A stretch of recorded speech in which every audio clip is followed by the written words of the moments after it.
తాకట్లో ఉన్న బంగారాన్ని విడిపించి ఆ రోజున మార్కెట్ ధర కట్టి మిగిలిన డబ్బును మీకు అందిస్తుంది కొమ్మూరి గోల్డ్.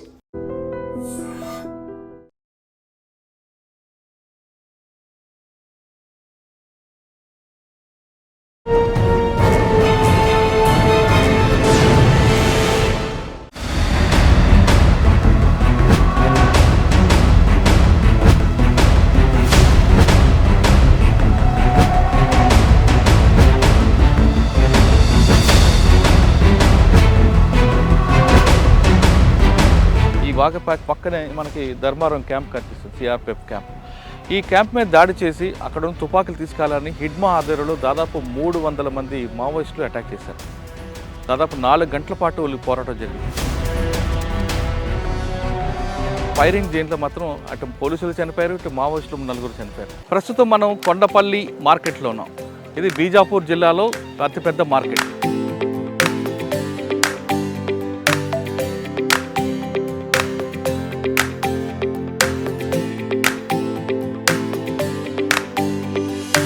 గ్రామాలకి సంతది చాలా గ్రామాలు ఉన్నాయి. ఇటు పువ్వార్త నుంచి ఉన్నాయి. పువ్వార్త, బట్టిగూడెం, ఇటు వచ్చి కౌరుగట్ట, అటు వెళ్ళి కంచెల.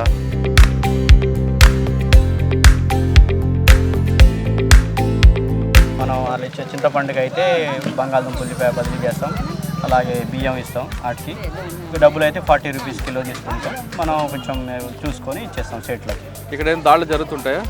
జరుగుతూ ఉంటాయి. ఏం దాడులు అంటే వాళ్ళకి వీళ్ళకి యుద్ధాలు జరుగుతాయి, కానీ ఇక్కడ అయితే జరగలే. బయట ఎక్కడెక్కడో జరుగుతాయి. అన్నలు లేకపోయినా పర్వాలేదు. పర్లేదు. ఉన్నప్పుడు బాగుందా, లేనప్పుడు బాగుందా? లేనప్పుడే బాగుంది. వీటివంతా మావోయిస్ట్ పార్టీ గతంలో అంతా వాళ్ళదే రాజ్యం. వందలాది వేలాది మంది ఉండే ప్రాంతం ఇది, ముఖ్యంగా హిడ్మా. ఈ ప్రాంతంలో గతంలో ఎలాగుంది, ఇప్పుడు ఎలాగుంది? గతంలో మేము ఈ ప్రాంతానికి రావాలంటే చాలా ఇబ్బంది పడేవాళ్ళండి. మోటార్ సైకిల్ ద్వారా చిన్న కాలిబాట ద్వారా వచ్చేవాళ్ళం. అది కూడా ఏంటంటే దట్టమైన అటవీ ప్రాంతం ఉండేది. ఈ ఆపరేషన్ కగార్ తర్వాత రహదారులు విస్తరణ బాగు చేశారు. ప్రతి మారుమూల గ్రామానికి కూడా ఈరోజు ఈ 4th విలేజ్లో 2013 మార్చి బహుశా 16వ తారీఖు అనుకుంటా ఆ రోజు ఎన్కౌంటర్ అయింది. ఎన్కౌంటర్ అయితే అందులో దాదాపు 9 మంది మావోయిస్టులు చనిపోయారు. ప్రతి గ్రామంలో కూడా ఒక చెక్ పోస్ట్ ఏర్పాటు చేసేవారు. చెక్ పోస్ట్ ఏర్పాటు చేసి మీరు ఎటు వెళ్తున్నారు, మీరు ఎవరు అని అడిగేవారు. అంటే మేము ఈ ప్రాంతంలో మావోయిస్టు ప్రాబల్యం పెరగడానికి హిడ్మా కారకుడు, మావోయిస్టు ప్రాబల్యం తగ్గిపోవడానికి హిడ్మా కారకుడు అంటారు. ఎందువల్ల? హిడ్మా అంటే ఈ ప్రాంతంపై ఆయన ఇక్కడ పుట్టి పెరిగిన వ్యక్తి కాబట్టి అండి, ఈ ప్రాంతంలో ఆయన గట్టి పట్టుంది. 2013 తాడిమెట్ల దాడి. ఆ తాడిమెట్ల దాడి నుండే మావోయిస్టు పార్టీకి ప్రాబల్యం పెరిగిందని మీరంటారు, కానీ పార్టీకి డౌన్ఫాల్ అక్కడి నుంచి స్టార్ట్ అయింది పార్టీ అంటారు. ఏది కరెక్ట్? వాస్తవానికి మావోయిస్టు పార్టీకి డౌన్ఫాల్ అయితే అప్పుడైతే ఏం అవ్వలేదు. ఆ దాడి అతిపెద్ద దాడి. ఆ దాడి తర్వాతనే అసలు మావోయిస్టు పార్టీ అంటే ఒక భయం అనేది కూడా జనాలలో పెరిగింది.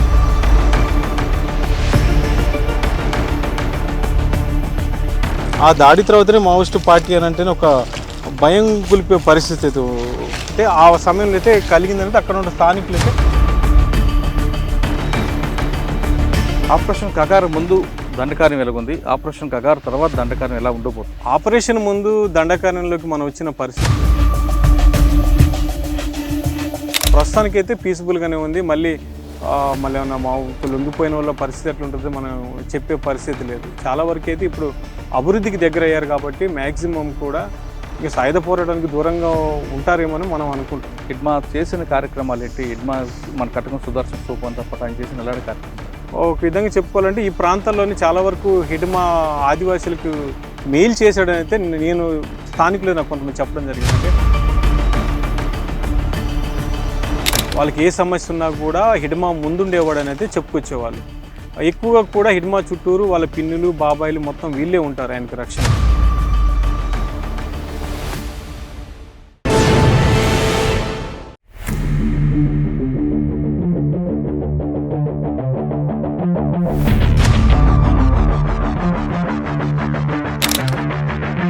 Welcome to I dream. ప్రస్తుతం మనం తెలంగాణ ఛత్తీస్గఢ్ సరిహద్దులు ఉన్నాం. కొంత దూరం వెళ్ళిన తర్వాత మనకి బీజాపూర్, సుక్మా జిల్లాలకు వెళ్తుంటాం. ఇది భద్రాచలం నుంచి చెర్లకు దగ్గర ఉన్న బోర్డర్. ఈ బోర్డర్ నుంచి ఒకప్పుడు ఈ ప్రాంతం అంతా కూడా అన్నలకి పెట్టనుకోట. ఇది తాలిపేరు డ్యామ్. ఈ డ్యామ్ దగ్గర చాలా బాంబ్ బ్లాస్టులు జరగడం, అన్నలు వాటర్ కోసం ఇక్కడ వస్తున్నప్పుడు పోలీసులు వాళ్ళ కోసం మాట వేయడం, రకరకాల సంఘటనలు జరిగేవి. ఈ డ్యామ్ దగ్గరే పోలీసులు మాట వేయడం ప్రధాన కారణం ఏంటంటే ఛత్తీస్గఢ్ సంబంధించిన టాప్ లీడర్స్ అందరూ కూడా వాటర్ కోసం వస్తారు, వాళ్ళు ఖచ్చితంగా మన అంబుష్లో పడతారని పోలీసులకు దృష్టి మళ్లించడానికి మావోయిస్టులు కూడా ఇక్కడ అంబుష్ వేయడం. వీళ్ళిద్దరి మధ్యన తాలిపేరు డ్యామ్ అనేది ప్రత్యక్ష సాక్షి. అటువైపుని తీసుకుంటే మావోయిస్టులు అందరూ రావడం, ఇటువైపు పోలీసులు రావడం, ఈ ప్రాంతం అనేది మనకు కనిపిస్తుంటుంది. ఎక్కువగా మావోయిస్టు ఎక్కువ ఎఫెక్ట్ జరిగింది అనగానే తాలిపేరు డ్యామ్ దగ్గర అన్నది ప్రత్యేకంగా కనిపిస్తుంది. ఈ ప్రాంతం ఒకప్పుడు ఎలా ఉండేది, ప్రస్తుతం ఆపరేషన్ కగార్ దగ్గర పడిన తర్వాత ఈ ప్రాంతం ఎలా ఉంది, మావోయిస్టు అడ్డా ప్రాంతాలకు మనం వెళ్తున్నాం. ఒకప్పుడు బాంబులతో నిత్యం మారుమోయిన ఈ ప్రాంతం అంతా కూడా మీ అందరికి చూపిస్తున్నా. ఆ ప్రాంతంలో ఎలాంటి పరిస్థితులు ఉండేవి, ఒకప్పుడు ప్రస్తుతం ఎలా ఉంది, తర్వాత ఆ పరిస్థితి ఆగిపోతుందా లేదా తిరిగి మరొకసారి పునరావృతం అవుతుందా అనే విషయం మీ అందరికీ వివరిస్తాను, చూద్దారండి.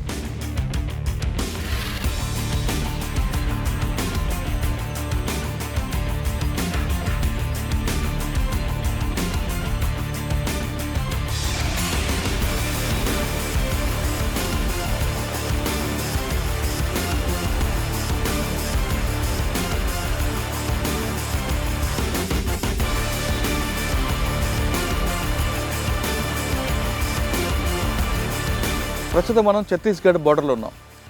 చెర్ల నుంచి ఇక్కడికి వచ్చిన తర్వాత అడవిలో ఇక్కడ నుండి మనం బీజాపూర్ డిస్ట్రిక్ట్లోకి ఎంటర్ అవుతున్నాం. ధర్మారం తర్వాత కొండవీటు ఆ విధంగా ముందుకు వెళ్తాం. ఇక్కడ కరెక్ట్ పాయింట్లో తీసుకుంటే బ్యాక్ సైడ్ వెళ్తే బీజాపూర్, లెఫ్ట్కి వెళ్తే సుకుమా, ఇంకా కొంచెం ముందుకెళ్తే పూజార్ కాంకేర్. ఛత్తీస్గఢ్ బోర్డర్ ఇది. ఇక్కడ నుంచి వెళ్ళిన తర్వాత మావోయిస్టు ప్రభావిత ప్రాంతాలు పూర్తిగా కనిపిస్తుంటాయి. ఇప్పటికే కొన్ని ప్రాంతాలు దాటి వచ్చాం. ఇది పూర్తిగా వాళ్ళ అడ్డా. ఒకప్పుడు హిడ్మాకి ప్రధానంగా ఉన్న ఇది ఈ ప్రాంతం. హిడ్మా ఎక్కడున్నా సరే ఈ ప్రాంతంకి రావడం, ఇక్కడ నుంచే అతని టీం అంతా మొబిలైజ్ చేయడం అనేది తెలుస్తుంది. కొంచెం ముందుకెళ్ళాక ఒక స్కూల్ కనిపిస్తుంది. ఆ స్కూల్లో హిడ్మా కూర్చొని పోలీస్ క్యాంప్ మీద, ధర్మారం క్యాంప్ మీద దాడి చేశాడు. ఆ క్యాంపులో ఒకసారి కరెక్ట్గా ఫెయిల్ కాకుండా ఉంటే దాదాపు పోలీసులకి భారీ నష్టం జరిగి ఉండేది. కానీ అక్కడ ఏం జరిగింది, హిడ్మా ఏ స్కూల్లో కూర్చున్న విషయం లోపలికి వెళ్ళేవని తెలుస్తుంది.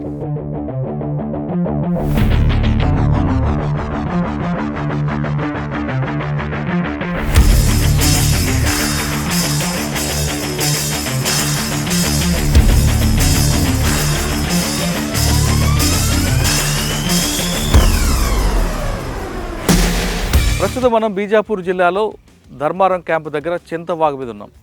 2024లో ఈ క్యాంప్ మీద దాడి జరగడంతోనే ఒక విధంగా చెప్పాలంటే మావోయిస్టు పార్టీకి పతనం ప్రారంభమైంది. ఎలా అంటే ఈ చింతవాగు మీద కనిపిస్తున్న బ్రిడ్జ్ అప్పుడే నిర్మాణం ప్రారంభమైన దశలో ఈ వాగపాక్ పక్కనే మనకి ధర్మారం క్యాంప్ కనిపిస్తుంది, సిఆర్పిఎఫ్ క్యాంప్. ఈ క్యాంప్ మీద దాడి చేసి అక్కడ ఉన్న తుపాకులు తీసుకెళ్లాలని హిడ్మా ఆధ్వర్యంలో దాదాపు 300 మంది మావోయిస్టులు అటాక్ చేశారు. దాదాపు 4 గంటల పాటు వాళ్ళకి పోరాటం జరిగింది. అప్పుడు ఈ బ్రిడ్జి లేదు. ఈ బ్రిడ్జి కింద నుంచి వాళ్ళందరూ రావడం, ఇక్కడ మనకు కనిపిస్తున్నట్టుగా 2 వైపులు అంటే కుడివైపు నుంచి ఎడమ వైపు నుంచి వాళ్ళందరూ ఒకేసారి ఆ క్యాంప్ మీద దాడి చేయడంతో వాళ్ళు లోపలికి వెళ్ళి వాళ్ళ ఇంటెన్షన్ ఏంటంటే లోపల కనబడిన ప్రతి కానిస్టేబుల్ని, ప్రతి సిఆర్పిఎఫ్ని చంపాలి, అక్కడ ఉన్న ఆయుధాలు ఎత్తుకెళ్లాలనేది హిడ్మా ఆధ్వర్యంలో జరిగింది. ఈ ధర్మారం క్యాంప్ దగ్గర ఉన్న స్కూల్లో హిడ్మా కూర్చొని ప్లాన్ చేయడంతో 300 మావోయిస్టులు చుట్టుముట్టు ఒకేసారి అటాక్ చేయడంతో వాళ్ళు వెళ్తున్న సమయంలో మనకి ఎదురుగా ఒక వెహికల్ కనిపిస్తుంది. ఆ వెహికల్ ఫైర్ చేయడంతో వాళ్ళందరూ ఎక్కడిక్కడ పారిపోయారు. ఇప్పుడు లోపలికి వెళ్ళే సమయంలో వాళ్ళకి సెంట్రీ కరెక్ట్గా ఫైట్ చేయడంతో వాళ్ళు వెళ్ళాల్సిన లోపలికి వెళ్ళకుండా ఆగిపోవడంతో అక్కడ లోపల పార్టీకి నష్టం జరగలేదు. కానీ ఈ ఫైరింగ్ దీంట్లో మాత్రం అటు పోలీసులు చనిపోయారు, ఇటు మావోయిస్టులు 4 చనిపోయారు. ఇక్కడ ఎప్పుడైతే దాడి జరిగిందో దాంతో ప్రభుత్వం కూడా చాలా సీరియస్గా తీసుకొని ఇక్కడ క్యాంపులు పెట్టడం కాకుండా మావోయిస్టులు ఏరువేతకు గట్టిగా ప్రయత్నం ప్రారంభించింది. అదే సమయంలో ఆపరేషన్ కగార్ కూడా ప్రారంభం కావడం, ఇటు ఛత్తీస్గఢ్ పోలీసులకి మరింత బలం వచ్చింది. దాంతో కోబ్రా దళం, సిఆర్పిఎఫ్ వీళ్ళందరూ కలిపి ఈ ప్రాంతం అంతా కూడా పూర్తిగా చుట్టుముట్టడానికి ఈ పామేడు తరహా దాడులు జరగకుండా, ధర్మారం తరహా దాడులు జరగకుండా వాళ్ళు ఏర్పాటు చేశారు. ఇప్పుడు ధర్మారం క్యాంప్ అనేది ప్రశాంతంగా కనిపిస్తుంది. కానీ ఒకప్పుడైతే ఈ ప్రాంతం అంతా కూడా మావోయిస్టులు పెట్టిన కోట. మరోవైపు బ్రిడ్జి కూడా పూర్తిగా కంప్లీట్ అయింది కాబట్టి ఇక్కడ రాకపోకలు ప్రారంభమయ్యి ఇటువైపు సిఆర్పిఎఫ్ దళాలు కానీ పోలీసులు కూడా ఇటు తెలంగాణ సరిహద్దుకు రావడం, తెలంగాణ పోలీసులు గ్రేహౌండ్ దళాలు కూడా ఇటు బీజాపూర్ రావడంతో ఈ ప్రాంతంలో మావోయిస్టు పార్టీకి నష్టం జరిగింది. అంటే ధర్మారం క్యాంప్ మీద దాడి జరగడంతోనే మావోయిస్టు పార్టీకి నష్టం జరిగింది. నష్టమే జరగడం కాదు, పార్టీ ఉనికిని కోల్పోయే విధంగా కూడా చేసిందని పోలీసు అధికారులు చెప్తున్నారు.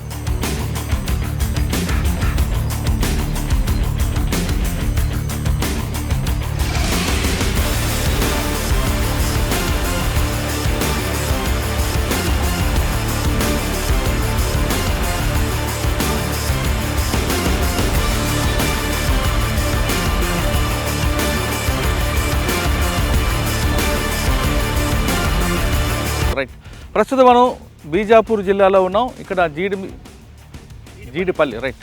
ప్రస్తుతం మనం బీజాపూర్లో ఉన్నాం. ఇది ఒకప్పుడు అన్నలకి పూర్తి సామ్రాజ్యం ఏరియా. ఇది హిడ్మా తిరిగిన ప్రాంతం. ఇక్కడ జీడిమల్లి 2 అని ఒక పోలీస్ క్యాంప్ ఉంటుంది. ఈ పోలీస్ క్యాంప్ మీద హిడ్మా ఆధ్వర్యంలో వందలాది మంది మావోయిస్టులు అటాక్ చేశారు. ఇక్కడికి అసలు బ్రిడ్జ్ కూడా ఉండేది కాదు. ఇప్పుడు వాగు, ఈ వాగు మీద కూడా టెంపరీగా బ్రిడ్జ్ వేసి ఇక్కడ మూవ్మెంట్లు కూడా తీసుకురావడానికి పోలీసు కానీ వెహికల్స్ కానీ పబ్లిక్ వెహికల్స్ రావడానికి ఇప్పుడు ఇక్కడ బ్రిడ్జ్ కూడా గవర్నమెంట్ చేపడుతుంది. ఛత్తీస్గఢ్ ప్రభుత్వం చాలా స్పష్టంగా చాలా క్లియర్గా గ్రామాల్లోకి వెళ్ళడానికి అన్ని ఏర్పాట్లు చేయడం కాకుండా ఇక్కడ పనిచేస్తున్న ఆదివాసీలు, ఇక్కడ ఉన్న ఆదివాసీల పిల్లలకి చదువు నేర్పించడానికి ఎక్కువగా ప్రయారిటీ ఇస్తుంది. ఇక్కడ మనకు కనిపిస్తున్న జీడిమల్లి 2 కానీ జీడిమల్లి 1 కానీ ఇంకా ముందుకోసం ధర్మారం క్యాంపు, ఈ ప్రాంతం అంతా కూడా ఒకప్పుడు సామ్రాజ్యం ఏరియాలో. ఇక్కడ ఆదివాసీల అభివృద్ధి కోసం ఛత్తీస్గఢ్ గవర్నమెంట్ కొన్ని స్కూల్స్ పెట్టింది. మనకు చాలా ప్రాంతాల్లో స్కూల్స్ కనిపిస్తుంటాయి. స్కూల్లో పిల్లలందరూ కూడా చక్కగా యూనిఫామ్ వేసుకొని స్కూల్కి రావడం, హాస్టల్స్ ఉన్నాయి. దాంతో డెవలప్మెంట్ చూపించడంతో పాటు ఏమవుతుందంటే ఆదివాసీలందరూ కూడా అన్నలకు సపోర్ట్ చేయడం తగ్గించారు. ఇప్పుడు మనం చూస్తున్నాం ఇక్కడ నుంచి ఇక్కడ పోలీసు సిఆర్పిఎఫ్ వాళ్ళు కూడా వస్తున్నారు, రోడ్లు ఓపెనింగ్ పార్టీ చేస్తున్నారు. వాళ్ళు కూడా రోడ్డుకి సైడ్ రైట్కి మనం చూస్తుంటే వాళ్ళందరూ తనిఖీలు చేసుకుంటూ వెళ్తున్నారు. అంటే మూవ్మెంట్ లేకపోయినా ఏదో రకంగా ఇన్ ఫ్యూచర్లో అయినా సరే వాళ్ళు ఏమైనా బాంబులు పెడతారనే ఉద్దేశంతోనే ఇవన్నీ రోడ్ ఓపెనింగ్ పార్టీ తనిఖీ చేసుకుంటూ వెళ్తుంది. ఈ విధంగా ఒకప్పుడు అన్నల సామ్రాజ్యం ఏరియాలో డెవలప్మెంట్ చాలా స్పష్టంగా కనిపిస్తుంది. ఇదంతా కూడా ఆపరేషన్ కగార్లో భాగంగానే అనుకోవచ్చు. ఆపరేషన్ కగార్ అంటే కేవలం మావోయిస్టులు ఏరివేత కాదు, ఛత్తీస్గఢ్, తెలంగాణ సరిహద్దు ప్రాంతంతో పాటు ఏఓబి ప్రాంతంలో కూడా డెవలప్మెంట్ చేయడం కాకుండా ఆదివాసీల అభివృద్ధి కోసం ప్రభుత్వాలు కిందకు దిగాని విషయం చాలా స్పష్టంగా తెలుసు.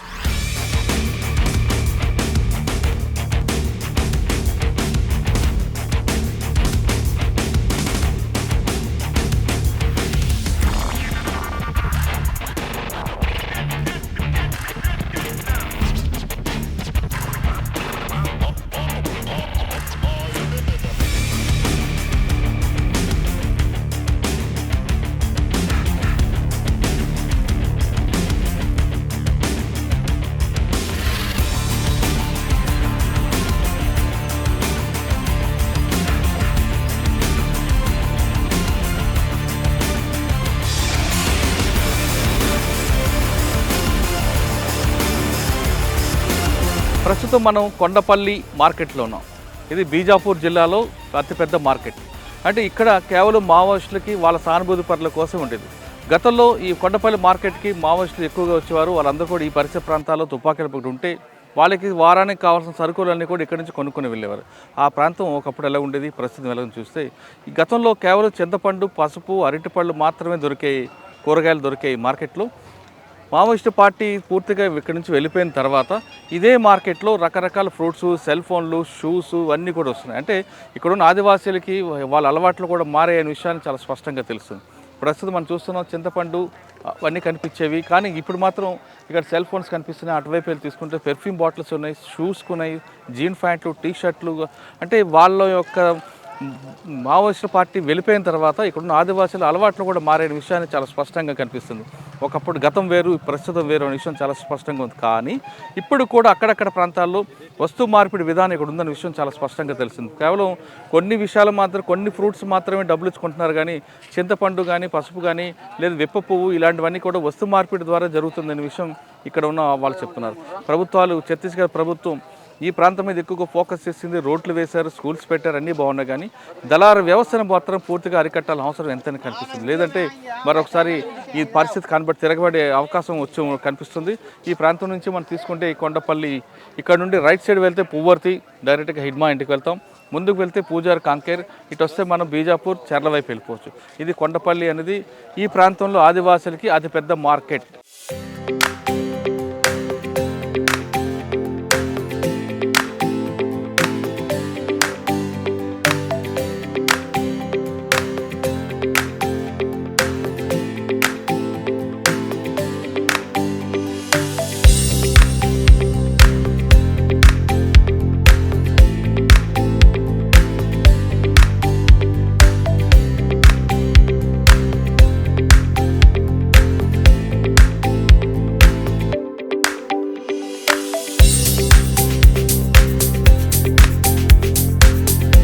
చేస్తారా? పేరేం పేరన్నా? నా పేరు మణికంఠ. ఎప్పటి నుంచి చేస్తున్నా మార్కెట్? 6-7 సంవత్సరాలు చేస్తాను. అన్నాలు వచ్చి ఉంటారా? రారు ఇక్కడ, ఓన్లీ సొంత జనాలే వస్తారు. వాళ్ళు వచ్చి కొంటుంటారట కదా, కొనుక్కొని వెళ్ళేవారట? కొనరు, రారు ఇక్కడ. ఇప్పుడు వస్తుంటారా? ఇప్పుడు ఎప్పుడు రా అంటే పోలీసులు వచ్చేవారు అప్పుడు కొని? అంటే మనకి వాళ్ళు ఎవరనేది మనకు తెలియదు కదా, ఇలా జనాలు వచ్చినట్టే వచ్చి కొనుక్కొని వెళ్తారు ఎవరైనా. పోలీసులు పోలీసు వాళ్ళు రారు ఇక్కడ. ఇక్కడ ఏం దాడులు జరుగుతుంటాయా? జరుగుతూ ఉంటాయి ఏం మామూలు దాడులు? అంటే వాళ్ళకి వీళ్ళకి యుద్ధాలు జరుగుతాయి కానీ ఇక్కడ అయితే జరగలే, బయట ఎక్కడెక్కడో జరుగుతాయి. ఇక్కడ వస్తువులని కొనుక్కొని అమ్ముతుంటారా, లేదంటే ఇంకా ఏమైనా దళారులు ఉన్నారు ఇక్కడ? అంటే మనం జనాలకు అమ్ముకోవడమే. దళారులు లేరా? లేదు. ఇక్కడ అన్ని బయట నుంచి వస్తా మార్కెటా, లోపల నుంచి కూడా వస్తాయి? బయట నుంచి వచ్చే మార్కెట్, చెర్ల నుంచి వచ్చే మార్కెట్. ఇక్కడ పండించి వచ్చిన మార్కెట్ ఎక్కడ ఉంది? పక్కన పెడుతున్నారు కదా చిన్న చిన్న షాపులు, అవి ఇక్కడ పండించినాయి. అన్నాలు లేకపోయినా పర్వాలేదు? పర్లేదు. ఉన్నప్పుడు బాగుందా, లేనప్పుడు బాగుందా? లేనప్పుడే బాగుంది. ఎందుకు అంటే ఎవరనేది మనకు తెలియదు కదా, ఇక్కడ వాళ్ళని వీళ్ళని తెలియదు కదా. సేమ్ అలాగే ఉంది యాస్టీజ్గా. అప్పుడు ఎలాగుంది, ఇప్పుడు అలాగే.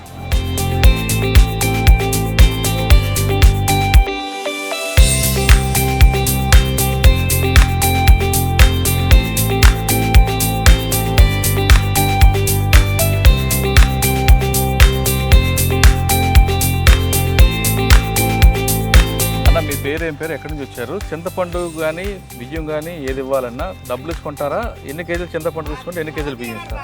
డబ్బులు అయితే 40 రూపాయలు ఇస్తామండి చింతపండుకి కేజీ.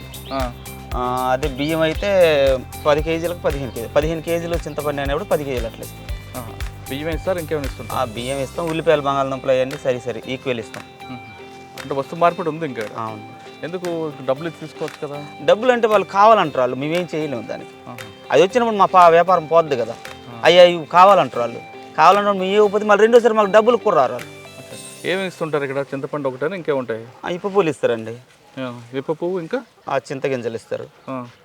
మీరు పువ్వు తీసుకొని ఇప్ప పువ్వు తీసుకొని మేము వీళ్ళకి అమ్మేస్తాం. మండి వాళ్ళు ఇక్కడికి వచ్చినప్పుడు మేము రిటైల్ తీసుకుంటాం, హోల్సేల్గా వాళ్ళకి అమ్మేస్తాం. ఇక్కడ చింతపండు కేజీ ఎంత కొంటారు? చింతపండు వచ్చి 40 రూపాయలు. కిందకి ఎంత అమ్ముతారు? 45, 46. కానీ మీకు మరి ఖర్చులు ఉంటాయి కదా? ఉంటాయి కదా. చింతపండు ఇంకేముంటాయి?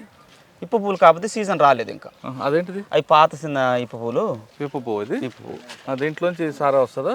సారాకు ఇంకా మిగతాది ఏం చేస్తారో మనకు తెలియదు. యాక్చువల్గా అయితే సారా ఇటుకేసారు. మీది ఎవరికి అమ్ముతారు ఇది? వస్తారండి ఇక్కడ సేట్లు వస్తారు, ఆకులు ఆశీస్ వాళ్ళు వస్తారు. కాకపోతే ఇప్పుడు రావట్లేదు అయినా అట్లా ఎవరు మన దగ్గర ఒక 2 రూపాయలు 3 రూపాయలు ఎక్స్ట్రా ఎవరు పెడితే వాళ్ళకి ఇచ్చేస్తారు. ఒకప్పుడు ఇది అన్నల ఏరియా చూసేవారు, ఎప్పుడు అన్నలు వచ్చేవారు ఇక్కడికి? ఇక్కడికా ఇందులోకి అయితే ఒకప్పుడు ఎప్పుడో అంటే మామూలు సంఘపోళ్ళు ఉండేటోళ్ళు, వాళ్ళు పెట్టేటోళ్ళు. వాళ్ళైతే బహిరంగంగా ఇట్లా వచ్చి అయితే పెట్టేటోళ్ళు. ఇప్పుడు అంతకుముందు గతాలు ఎప్పుడైనా పెట్టారేమో కానీ ఈ గత 5-6 సంవత్సరాలు అయితే ఇప్పుడు పెట్టలేదు.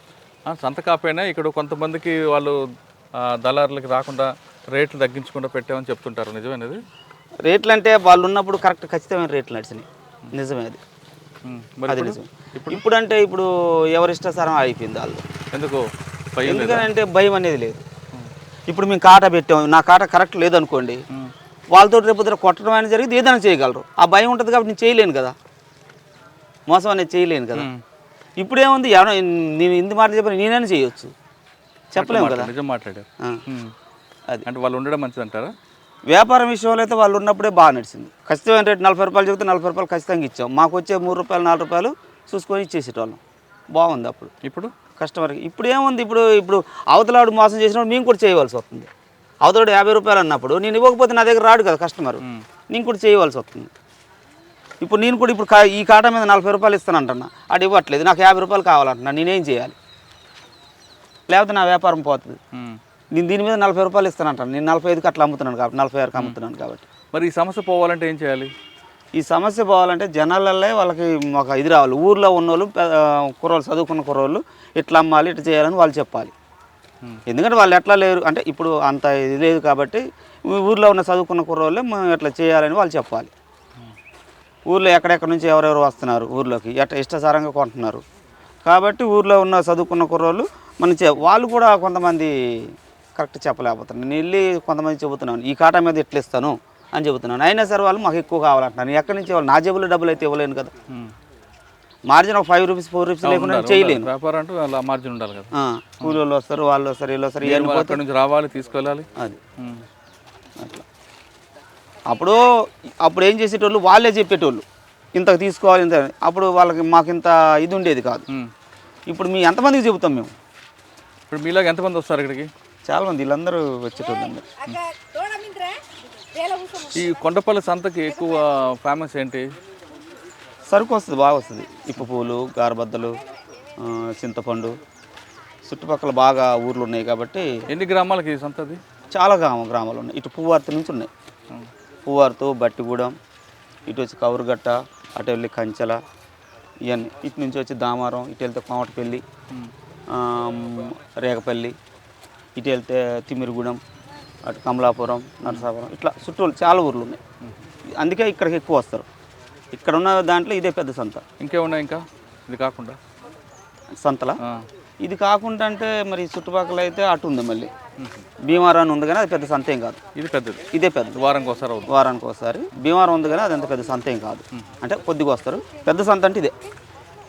ఇప్పటికీ చూస్తున్నాం, కనిపిస్తుంది మనకి ఎంత డెవలప్ అయినా వస్తు మార్పిడి ఉందంటారు. కానీ దానికి కూడా కారణం ఆదివాసీలే. వాళ్ళు అభివృద్ధి లేకపోవడం వల్లే ఇటువంటి పరిస్థితి వచ్చిందని ఒక మిత్రుడు చెప్తున్నారు. ఇప్పటికైనా ప్రభుత్వాలు ఖచ్చితంగా వచ్చి వీళ్ళకి వస్తు మార్పిడి వల్ల వచ్చే లాభం ఏంటి, డబ్బు తీసుకుంటూ వచ్చే నష్టమా ఏంటి, లాభమా అనే విషయాన్ని వీళ్ళకి అవగాహన కల్పిస్తే వాళ్ళలోనే మార్పు వచ్చే అవకాశం ఉందని చాలా స్పష్టంగా తెలుస్తుంది. ఇది కొండపల్లి సంతలో ఇది ఒకటే కాదు, విప్పు పువ్వే కాదు, రకరకాల వస్తువులు ఉంటాయి. ఈ ప్రాంతంలో దాదాపు 7 గ్రామాలు కానీ అన్ని గ్రామాలకి అతిపెద్ద సంత ఏదంటే కొండపల్లి. ఇక్కడ గతంలో మావోయిస్టులు వచ్చేవారు, వాళ్ళకి కావాల్సిన సరుకులను కొనుక్కెళ్ళారు. వాళ్ళు రాకపోయినా వాళ్ళకి సానుభూతి పనులు వచ్చి ఈ సంత మీద ఆధారపడేవారు. ఇక్కడ పువ్వర్తి కానీ హిడ్మాకు సంబంధించిన కానీ ఎవరైనా సరే ఇక్కడికి రావాల్సిందే. ఇప్పుడు మనం ముందుకు వెళ్తే కొంత దూరంలో పెద్ద బండరాలు కనిపిస్తాయి. అదే దామోదర్కి అడ్డా. ఆ దామోదర్ కూడా అక్కడి నుంచి ఫోటోలు దిగి మీడియాకి రిలీజ్ చేసిన వ్యక్తి.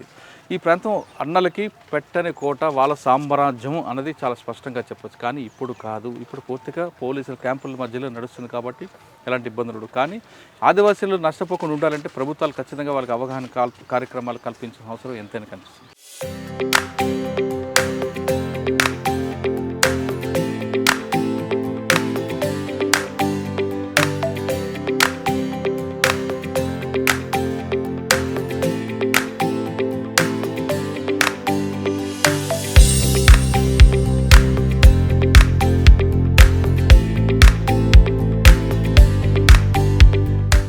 నీ పేరేం పేరు, ఎప్పటి నుంచి వ్యాపారం చేస్తున్నారు? గతంలో ఇక్కడికి అన్నలు వచ్చేవారని ఉండేది, వచ్చేవారా లేదా? వాళ్ళు రాకపోతే వ్యాపారం తగ్గిందా పెరిగిందా? లేదు, వ్యాపారం అంటే తగ్గింది. కొట్టు ఎక్కువ అయిపోయింది కదా ఇప్పుడు. వాళ్ళు గతంలో వచ్చేవారా? గతంలో అంటే వచ్చేటప్పుడు ఏం కొనేవారు ఇక్కడ ఎక్కువ? ఇది ఉన్న సామాన్ కొనేటోడు. అంటే వీటితో ఏం పని ఉంటుంది వాళ్ళకి? లైట్ కావాలా, లైట్ తీసుకుంటారు. ఇంకా అంటే ఏదో వాచ్ కావాలో వాచ్ తీసుకుంటారు. ఉన్న సామాన్ తీసుకుంటారు. చార్జర్లు అవి? చార్జర్ అంటే కరెంట్ లేనప్పుడు కరెంట్ ఇక్కడే అది డీసీ చార్జర్ కదా తీసుకుంటారు. అందరు కలిసి వచ్చేవారా, ఒక్కొక్కరు వచ్చేవారా? లేదు, వాళ్ళు సివిల్ డ్రెస్లో వస్తారు. అంటే ఇప్పుడు రావట్లేదు కదా వాళ్ళు? లేదు. వ్యాపారం పడిపోయిందా, తగ్గిందా, పెరిగిందా? వ్యాపారం ఇప్పుడు తగ్గిపోయినట్టే. అంటే వాళ్ళు వచ్చిన టైంలో వాళ్ళు వెళ్ళిపోయిన తర్వాత పోలీసులు వచ్చేవారా, వచ్చేవారు కదా? పోలీసులు వచ్చేవారా? పోలీసు లేదు, అప్పుడు లేదు పోలీసు. ఇప్పుడు వాళ్ళు వస్తే ఉంటే బాగుందా లేకపోతే బాగుంది ఇక్కడ? లేదు, లేకపోతే అది అందరికీ మంచిది కదా అంటున్నారు. ఎలా? దాని రోడ్డు పోయినారు, ఏదైనా మంచి పని పోయినారు, చేయనియారు. ఇప్పుడు ఏది చేసినా పర్వాలేదు. ఎవరు ఎక్కువ వచ్చేవారు ఇక్కడ అన్నల్లో? ఏ దళం? అది పేరు తెలియదు. అయితే వచ్చేవాళ్ళు కరెక్టే, కాకపోతే ఎవరు వచ్చేవాళ్ళు ఏ దళం మాకు ఆ సంగతి తెలియదు. డబ్బులు ఇచ్చారా? డబ్బులు అంటే పైసలు ఇచ్చేవారా? పైసలు సామాన్ తీసుకుంటే పైసలు ఇస్తారు. కానీ ఇప్పుడు రాకపోవడంలో బాగుందంటావు? నా గురించి కదా, అందరికీ మంచిగుంటే నాకు కూడా మంచిది. అప్పుడు రోడ్డు లేకపోతే ఎలాగొచ్చేవాడు మరి చర్లపల్లి నుంచి? మేము ఈ దారి భీమారాం దారి. ఇప్పుడు ఈ దారి పామిడి దారి. ఏ దగ్గర నీకు? పామిడి బాగుందా, భీమారం బాగుందా? భీమారం కొంచెం దగ్గర ఉండే. రోడ్లు ఉన్నాయా ఇప్పుడు? రోడ్డు పోయలే కదా ఇంకా. కొన్నాం, కూసాం కొన్నాక వచ్చినాం. ఎంత దూరం ఇక్కడికి ఉన్నది 20 కిలోమీటర్లు ఉంటాయి. అవి ఉంటుంది, అంత ఉంటుంది 20. ఎన్నింటి బయలుదేరా పొద్దున్నే? పొద్దున ఉమ్, 8. 8కా? ఉమ్. 2 గంటలు వచ్చారు. ఆ, మీ ఊర్లో గతంలో ఉండేవారు అన్నలు ఎవరు మావోయిస్టులు? రా ఆ? ఇప్పుడు రా. ఆ. ముందు వస్తున్నాడు కానీ ఇప్పుడు రా ఇప్పుడు లేరా? వెళ్ళాడు. ఎవరు ఉండేవారు ఎక్కువ అక్కడ ఎక్కడ నీ దగ్గర? మాకు ఎవరు లేడుగా. అవి వాళ్ళు ఉన్నప్పుడు బాగుందా లేనప్పుడు బాగుందా? ఇప్పుడు బాగుంది. ఎందుకు? అప్పుడు ఆడు చీకలు చేస్తే చీకలు చేసుకున్నాడు. అంటే మాకు ఇది పొలం పని అనేది చేస్తే వాళ్ళు చీకలు చేస్తున్నారు. ఇప్పుడు బాగుంది. వస్తు మార్పిడి పద్ధతి ఇంకా కొనసాగుతుంది అని చెప్పడానికి కొండపల్లి సంత నిదర్శనం. ప్రస్తుతం మనతో పామిడి సందన ఒక వ్యాపారి ఉన్నారు. ఆయన అడిగి ఏం తీసుకొచ్చారు వాళ్ళు, ఏమిచ్చి ఏం కొంటారు విషయం ఉంటుంది. తమ్ముడు, పామిడి నుంచి వచ్చారు మీరు, ప్రతి వారం జరుగుతుంది. వీళ్ళు ఎక్కడి నుంచి వచ్చారు, ఏం తీసుకొచ్చారు, నువ్వు వాళ్ళకి ఏమిచ్చి వాళ్ళ దగ్గర బయట మొత్తం తీసుకుంటావు? అంటే వాళ్ళు మన ఇక్కడే లోకల్ వాళ్ళు వస్తారు, దూరం నుంచి కూడా వస్తారు. మనం వాళ్ళు ఇచ్చే చింతపండుకి అయితే బంగాళదుంప ఉల్లిపాయ బదిలీ చేస్తాం, అలాగే బియ్యం ఇస్తాం. వాటికి డబ్బులు అయితే 40 రూపీస్ కిలో తీసుకుంటాం. మనం కొంచెం చూసుకొని ఇచ్చేస్తాం సేట్లకి. ఎందుకు క్యాష్ ఇవ్వకుండా వస్తారు? బియ్యం వాళ్ళకి వస్తువు ఏది అడిగితే అది ఇస్తాం మనం. వాళ్ళకి నిత్యావసర సరుకులు ఏమి కావాలి, ఇప్పుడు బంగాళదుంప ఉల్లిపాయ కావాలా, వాటికి బదిలీకి ఇస్తాం. వాటికి పైసలు కావాలంటే మనీ కావాలి, మనీ అంటే మనీ ఇస్తాం. దానికి వాల్యుయేషన్ చూసి ఎన్ని కిలోలు అయితే అన్ని కిలోలకు డబ్బులు ఇస్తాం. గతంలో ఇక్కడికి అన్నలు వచ్చేవారా? అన్నాలంటే ఇక మన గతంలో మనం ఎక్కువ రాలే, మమ్మీ వాళ్ళు చేసేవాళ్ళు. నేను ఇప్పుడు ఈ మధ్యలో వస్తున్నా. మొత్తం ఆ ఏరియా మొత్తం అదే కాబట్టి అప్పుడు ఉండేవాళ్ళేమో. కానీ ఆయన అప్పుడు వాళ్ళ టైంలో వస్తు మార్పిడి లేదు, ఇప్పుడు మరి వస్తు మార్పిడి ఫస్ట్ నుంచి ఉంది. ఇవే కాదు, కూరగాయలు ఇస్తాం, బెండకాయలు ఇస్తాం, రేటు బట్టి ఈక్వల్గా చూసి ఇస్తాం. మనకి ఆ రేటు 40 రూపీస్ ఉందనుకో, 40 రూపీస్లో బెండకాయ కిలో దొరికితే అదే ఇస్తాం. అట్లా ఎక్కువ దొరికితే దాంట్లో కట్ చేసి ఇస్తాం అట్లా. ఇప్పుడు వాళ్ళు వస్తున్నారా లేరా? ఇప్పుడు మన ఇక్కడ సంతలో అయితే అందరూ ఇప్పుడు ఎంత ప్రజెంట్ వాళ్ళు వస్తారా లేదా అనేది మనం చూసుకునేది ఉండదు. వ్యాపారస్తులు వస్తూ ఉంటారు, ఇక వాళ్ళు కస్టమర్ వస్తే వాళ్ళని చూసుకోవడం సరిపోద్ది. అంత క్యాంపులు పడ్డ తర్వాత ఇక అంత ప్రభావం. అంటే వాళ్ళు ఉన్నప్పుడు బాగుందా లేనప్పుడు బాగుందా? అంటే మారేదాన్ని బట్టి ఉంది. అప్పుడు రోడ్డు లేదు, జనాలకి పాపం బాగా ఇబ్బంది పడేవాళ్ళు. తీసుకురావడానికి, మోసుకొని రావడానికి కొద్దిగా ఇబ్బంది పడే. ఇప్పుడు బస్సులో వస్తారు, ఇక్కడ దింపుకుంటారు, కొంచెం సులువైంది వర్క్. తర్వాత మనకి ఇక్కడ వచ్చి మా దగ్గర నుంచి కూడా సేట్లు తీసుకురావడం, సేట్లు కూడా కొనడానికి వస్తారు, ఇక్కడికి వస్తారు. మేము ఎక్కడికో తీసుకెళ్ళి అమ్మేది. ఆ ఫెసిలిటీస్ ఉన్నాయి, మంచిది. కొంచెం రేటు కూడా కస్టమర్కి ఎక్కువ వస్తుంది ఇప్పుడు. కస్టమర్ కంటే ఎవరికి? అంటే పబ్లిక్కి, మనకి వాళ్ళకి నష్టం జరుగుతుంది కదా, వాళ్ళకే ఎక్కువ వస్తుంది. ఇప్పుడు ఒకప్పుడు 20 రూపీస్ ఉండేది చింతపండు, మేము బట్టాపై అమ్మేసరికి 30 రూపీస్ అయ్యేది. ఇప్పుడు ఇక్కడే 40 రూపీస్ 50 రూపీస్ ఉంటుంది. అంటే కస్టమర్కి కొంచెం బెనిఫిట్, అంటే రోడ్డు సౌకర్యం ఉండబట్టి.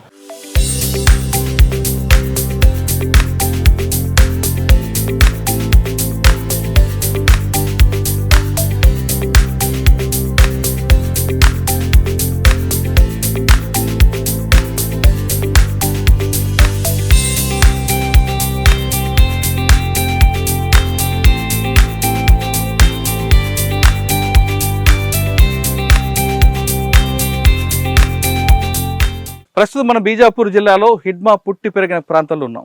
ఇక్కడ చిన్నబట్టిగూడెం విలేజ్ ఇది. ఇక్కడ నుంచి 2 కిలోమీటర్లు వెళ్తే పువ్వర్తి గ్రామం, హిడ్మాకి పెట్టిన కోట. ఈ ప్రాంతం అంతా కూడా హిడ్మాతో పాటు హిడ్మా అనుచరులు అందరూ తిరిగిన ఏరియా. ఇప్పుడు మన చిన్నబట్టిగూడెం సూపందూరు. చిన్నబట్టిగూడెం మావోయిస్టు పార్టీకి పూర్తిగా సానుభూతిపరుడైన ఒక వ్యక్తి చనిపోతే ఆయన పేరు మీద గ్రామస్తులే కట్టిన స్తూపం ఇది. తర్వాత ప్రభుత్వం రావడం, పోలీసులు క్యాంపులు పెరిగిన తర్వాత స్తూపాన్ని పూర్తిగా నేలకొరగించారు. ఇక చిన్నబట్టిగూడెం ఇక్కడ మరొక ప్రత్యేకత ఉంది. కేవలం హిడ్మా పుట్టి పెరిగిన ఊరే కాకుండా జనతన్ సర్కార్ పనిచేసిన ప్రాంతం ఇది. జనతన్ సర్కార్ ఇక్కడ ఈ ప్రాంతంలో చాలా గ్రామాలు అభివృద్ధి చేస్తామని మావోయిస్టు పార్టీ చెప్తుంటుంది. ఇటీవల జనతన్ సర్కార్ ప్రెసిడెంట్ సోనీ కూడా తన ఇంటర్వ్యూలో చెప్తూ ఒక చెరువు ఉంటుంది, ఆ చెరువుని డెవలప్ చేసాము, జనతన్ సర్కార్లో చేసిందని చెప్తారు. ఇప్పుడు మనకు కనిపిస్తున్న విజువల్స్లో జనతన్ సర్కార్ అభివృద్ధి చేసిన చెరువు అది. చిన్నబట్టిగూడెంతో పాటు చుట్టుపక్కల గ్రామస్తులందరికీ కావాల్సిన చెరువు చాలామందికి ఇప్పటికీ కనిపిస్తుంటుంది. ఇది ఒక గతంలో ప్రభుత్వం పట్టించుకోకపోతే జనతన్ సర్కారే అభివృద్ధి చేసి చుట్టుపక్కల గ్రామస్తులందరికీ మంచినీళ్ళు ఇచ్చారు. అదేవిధంగా ఒక బోరు కూడా వేయించాం, ట్రాక్టర్ కూడా కొనిచ్చామని జనతన్ సర్కార్ చెప్తుంటారు. జనతన్ సర్కార్లో దాదాపు 6 శాఖలు ఉన్నాయి. 6 శాఖల్లో నీటిపారుదల శాఖ, వ్యవసాయ శాఖ ఉన్నాయి. కాబట్టి ఆ శాఖలో వచ్చే నిధుల ద్వారా చెరువులు అభివృద్ధి చేసాం, అదేవిధంగా ఆశ్రమాలు కట్టించామని జనతన్ సర్కార్ చెప్తుంటుంది. ఒకప్పుడు ఈ ప్రాంతం అంతా కూడా పోలీసుల బూట్ల చప్పుడు, మావోయిస్టుల తుపాకులతో మారుమోగిన ప్రాంతం. అసలు గతంలో ఎలాగుండేది, ప్రస్తుతం ఎలాగుంది అనే విషయం ఈ ప్రాంతంలో చుట్టుపక్కల పనిచేసిన జర్నలిస్టులు కొంతమంది ఉన్నారు. వాళ్ళని అడిగి గతంలో ఏ విధంగా ఉంది, ప్రస్తుతం ఎలాగుంది విషయాన్ని వాళ్ళని అడిగి తెలుసుకుందాం. ప్రస్తుతం మనతో మాట్లాడడానికి స్థానిక రిపోర్టర్ మురళీకృష్ణ ఉన్నారు. ఆయన అడిగి ఈ ప్రాంతంలో ఆయనకి దాదాపు 15-20 సంవత్సరాల నుంచి పనిచేస్తున్నారు. మావోయిస్టు పార్టీ సంఘటన జరిగిన, పోలీసుల వైపు నుంచి జరిగిన ఆయన టీం ఈ ప్రాంతంలో రావడం, ఇక్కడ కవరేజ్ చేయడం అన్నది. ఈ ప్రాంతంలోకి ఇప్పుడంటే రోడ్లు ఉన్నాయి కానీ గతంలో రోడ్లు కూడా లేని ప్రాంతంలో ఈ జర్నలిస్టులు, స్థానిక జర్నలిస్టులు సాహసం చేసి వచ్చారని చెప్పాలి. ఎందుకంటే కిందకి ఎటు తెలియకుండా ఒక కాలేజ్ చేస్తూనే మందుపాత్ర పెళ్తుంది, వాగులు ఉన్నాయి, వంకలు ఉన్నాయి. ఇవన్నీ దాటుకుంటూ వాళ్ళు సాహసం చేసి ఈ ప్రాంతంలో జరిగిన సంఘటనని రిపోర్ట్ చేసేవారు. అంటే బాహ్య ప్రపంచానికి ఒక సంఘటన తెలియాలంటే ఈ ప్రాంతంలో జరిగిన సంఘటనలే వీళ్ళు వచ్చి సాహసం చేస్తేనే బయటికి తెలిసేది. అటువంటి జర్నలిస్టులు పరిచయం చేస్తున్నా. ఆయన ముందు మురళీకృష్ణ గారు అడుగుతాం. మురళీకృష్ణ గారు నమస్తే అండి. నమస్తే. సార్, వీటివంతా మావోయిస్టు పార్టీ, గతంలో అంతా వాళ్ళదే రాజ్యం, వందలాది వేలాది మంది ఉండే ప్రాంతం ఇది, ముఖ్యంగా హిడ్మా. ఈ ప్రాంతంలో గతంలో ఎలాగుంది, ఇప్పుడు ఎలాగుందండి? గతంలో మేము ఈ ప్రాంతానికి రావాలంటే చాలా ఇబ్బంది పడేవాళ్ళండి. మోటార్ సైకిల్ ద్వారా చిన్న కాలిబాట ద్వారా వచ్చేవాళ్ళం. అది కూడా ఏంటంటే దట్టమైన అటవీ ప్రాంతం ఉండేది. ఆ ప్రాంతంలో మాకు మోటార్ సైకిల్ మీద వెళ్తుంటే కాళ్ళకి ఈ చెట్లు అయిన తగిలి గాయాల పాలు కూడా అయిన రోజులు ఉన్నాయి. కానీ ఇప్పుడు ఆ పరిస్థితి మారింది. ఇప్పుడు మన ఈ ఆపరేషన్ కగార్ తర్వాత మన ఈ దండకారణ్యంపై కేంద్ర ప్రభుత్వం కేంద్రం, ఛత్తీస్గఢ్ రాష్ట్ర ప్రభుత్వాలు పట్టు సాధించడంతో రహదారులు విస్తరణ బాగు చేశారు. ప్రతి మారుమూల గ్రామానికి కూడా ఈరోజు రహదారులు అనేది వేయటంతో మాకే కాదు ఇక్కడ ప్రజలకు కూడా ఇబ్బందులు అనేది లేకుండా పోయింది. అంటే ఇప్పుడు ఆపరేషన్ గగార్ తర్వాత డెవలప్మెంట్ గురించి చెప్పడం కాకుండా ముందు ఎలా ఉండేది అంటే మీకు బాగా గుర్తుండిపోయిన ఒక సంఘటన చెప్పండి. మీరు చాలా ఎన్కౌంటర్లు, బ్లాస్టింగ్లు చూస్తుంటారు. మాకు ఇక్కడ 2013లో ఎన్కౌంటర్ అయిందండి. ఈ గ్రామానికి, ఈ బట్టిగూడ గ్రామానికి ఒక 2 కిలోమీటర్ల దూరంలో హిడ్మా ఊరు ఉంటుంది, హిడ్మా విలేజ్ ఉంటుంది, పూవర్తి అని. ఈ పూవర్తి విలేజ్లో 2013 మార్చి బహుశా 16వ తారీఖు అనుకుంటా ఆ రోజు ఎన్కౌంటర్ అయింది. ఎన్కౌంటర్ అయితే అందులో దాదాపు 9 మంది మావోయిస్టులు చనిపోయారు. చనిపోతే మా టీం, అప్పుడు మేము 6 జర్నలిస్టులు ఉండేవాళ్ళం. మేమందరం కలిసి మోటార్ సైకిల్ ద్వారా అతి కష్టం మీద ప్రయాణం చేసి ఈ గ్రామానికి చేరుకున్నామండి. ఈ గ్రామం చేరుకోవడం దీంట్లో మీరు చెప్పినంత ఈజీగా రావడం కాదు, వచ్చేవారు. కానీ మధ్యలో మావోయిస్టులు కూడా మీకు ఆపి ఇబ్బంది పెట్టేవారు. మధ్యలో ఈ జనతన్ సర్కారు సభ్యులు ఉండేవారండి. ప్రతి గ్రామంలో కూడా ఒక చెక్ పోస్ట్ ఏర్పాటు చేసేవారు. చెక్ పోస్ట్ ఏర్పాటు చేసి మీరు ఎటు వెళ్తున్నారు, మీరు ఎవరు అని అడిగేవారు. అంటే మేము తెలంగాణ రాష్ట్రానికి అంటే అప్పుడు ఉమ్మడి ఆంధ్రప్రదేశ్ కాబట్టి మీరు ఏ రాష్ట్రం అంటే మాది ఆంధ్రప్రదేశ్ అని చెప్పేవాళ్ళండి, చెర్ల అని చెప్పేవాళ్ళం. తర్వాత మీరు ఎవరంటే పత్రికారంటే అప్పుడు వదిలేవారు. కానీ మిమ్మల్ని అందరినీ ఒక దగ్గర దామోదర్ కిడ్నాప్ చేస్తారట కదా. అయితే మన దాదాపు 2024 జనవరి 24వ తారీఖు మేమందరం ఒక 10 మంది టీం వచ్చామండి. మేము భద్రాచలం జర్నలిస్ట్ మిత్రులు వస్తే ఇక్కడికి దగ్గరలోని కొండపల్లి విలేజ్ ఒకటి ఉంటుంది. ఇక్కడ దాదాపు ఒక 4 కిలోమీటర్లు ఉంటుంది. ఆ విలేజ్లో మమ్మల్ని అందరిని ఆపేశారు. ఆపేసి ఎవరంటే దామోదర్ టీంకు సంబంధించినటువంటి మిలిషియా సభ్యులు ఆపేసి ఆ రోజు నైట్ మొత్తం మమ్మల్ని అక్కడే ఉంచారు. అంటే మమ్మల్ని ఏమనలేదు, మమ్మల్ని మంచిగా చూసుకున్నారు, మంచిగా భోజనాలు పెట్టారు, అంత మర్యాదగా చూసుకున్నారు. ఆ రోజు నైట్ మొత్తం అక్కడే ఉన్నామండి. తర్వాత దామోదర్ ఒక లెటర్ పంపించారు, మీరు ఎందుకు వచ్చారో మాకు తెలియదు, కాకపోతే మీరు ఏ ఉద్దేశంతో వచ్చినా కానీ ప్రజలకి మంచిగా జరిగేటట్టు మీ వార్తలు మీరు ప్రచురించండి అని చెప్పన్నారు. మేము ఇక్కడ ఉన్నది మేము ఆ రోజు ప్రజెంట్ చేసామండి, ఉన్నదన్నట్టు. సరే, హిడ్మాకు పూర్తిగా అడ్డా అంటున్నారు. ఈ ప్రాంతంలో ఎవరిని ఆదివాసిని అడిగి హిడ్మా పేరు చెప్తున్నారు. హిడ్మా గురించి మీకు బాగా తెలుసు కాబట్టి ఈ ప్రాంతంలో మావోయిస్టు ప్రాబల్యం పెరగడానికి హిడ్మా కారకుడు, మావోయిస్టు ప్రాబల్యం తగ్గిపోవడానికి హిడ్మా కారకుడు అంటున్నారు. ఎందువల్ల? ఈ ప్రాంతంలో హిడ్మా అంటే ఈ ప్రాంతంపై ఆయన ఇక్కడ పుట్టి పెరిగిన వ్యక్తి కాబట్టి అండి, ఈ ప్రాంతంలో ఆయన గట్టి పట్టుంది. ఆయన 2024 జనవరిలో ఇక్కడ ఈ పూవర్తి అనే గ్రామంలో పోలీస్ క్యాంప్ పెట్టారు, సిఆర్పిఎఫ్ క్యాంప్. అప్పటి వరకు కూడా ఆయన ఆ ఊర్లోనే ఆయన అడ్డాగా చేసుకొని ఈ సామ్రాజ్యాన్ని అనేది ఈ మావోయిస్ట్ దాన్ని పర్యవేక్షించేవాడు. ఎప్పుడైతే ఇక్కడ మన ఈ బేస్ క్యాంప్ పెట్టారో ఆయన ఆ రోజు నుంచి ఆయన దూరంగా వెళ్ళిపోయాడండి. అది కానీ గతంలో ఇక్కడ ఒక కూపింగ్ చేస్తున్న ఆఫీసర్ల మీద దాడి చేయడం, ఒక 22 మంది చనిపోవడంతో దాని కారకుడు హిడ్మా అంటున్నారు. వాస్తవం? హిడ్మా టీం అండి. ఇక్కడ దగ్గరలోని తెర్రం అనే ఒక విలేజ్ ఉందండి. అంటే ఇక్కడ నుంచి దాదాపు ఒక 15-20 కిలోమీటర్లు ఉంటుందండి ఆ తెర్రం అటవీ ప్రాంతంలో హిడ్మా టీము ఈ సిఆర్పిఎఫ్ బలగాలపై దాడి చేయడంతో 23 మంది చనిపోయారు. ఆ సమయంలో మేము కూడా అక్కడికి వెళ్ళి ఆ ఏరియాకి వెళ్ళి మేము వార్తా కవరేజ్ చేసామండి. మీకు ఎప్పుడు హిడ్మా ఎదురుపడలేదా? ఎప్పుడు ఎదురుపడలేదు. మిగతా ఎవరైనా నాయకులు, మిగిలిన నాయకులు మేము చూసాము, చూసాము, వాళ్ళకి ఇంటర్వ్యూలు చేసామండి. ఎవరెవరివి? మాకు దామోదరు, మన కొయ్యాడ సాంబయ్య అలియాస్ ఆజాదు, వీళ్ళతో ఎక్కువగా. కానీ ఈ అనుభూతి ఎలాగ ఉంటుందండి మీకు?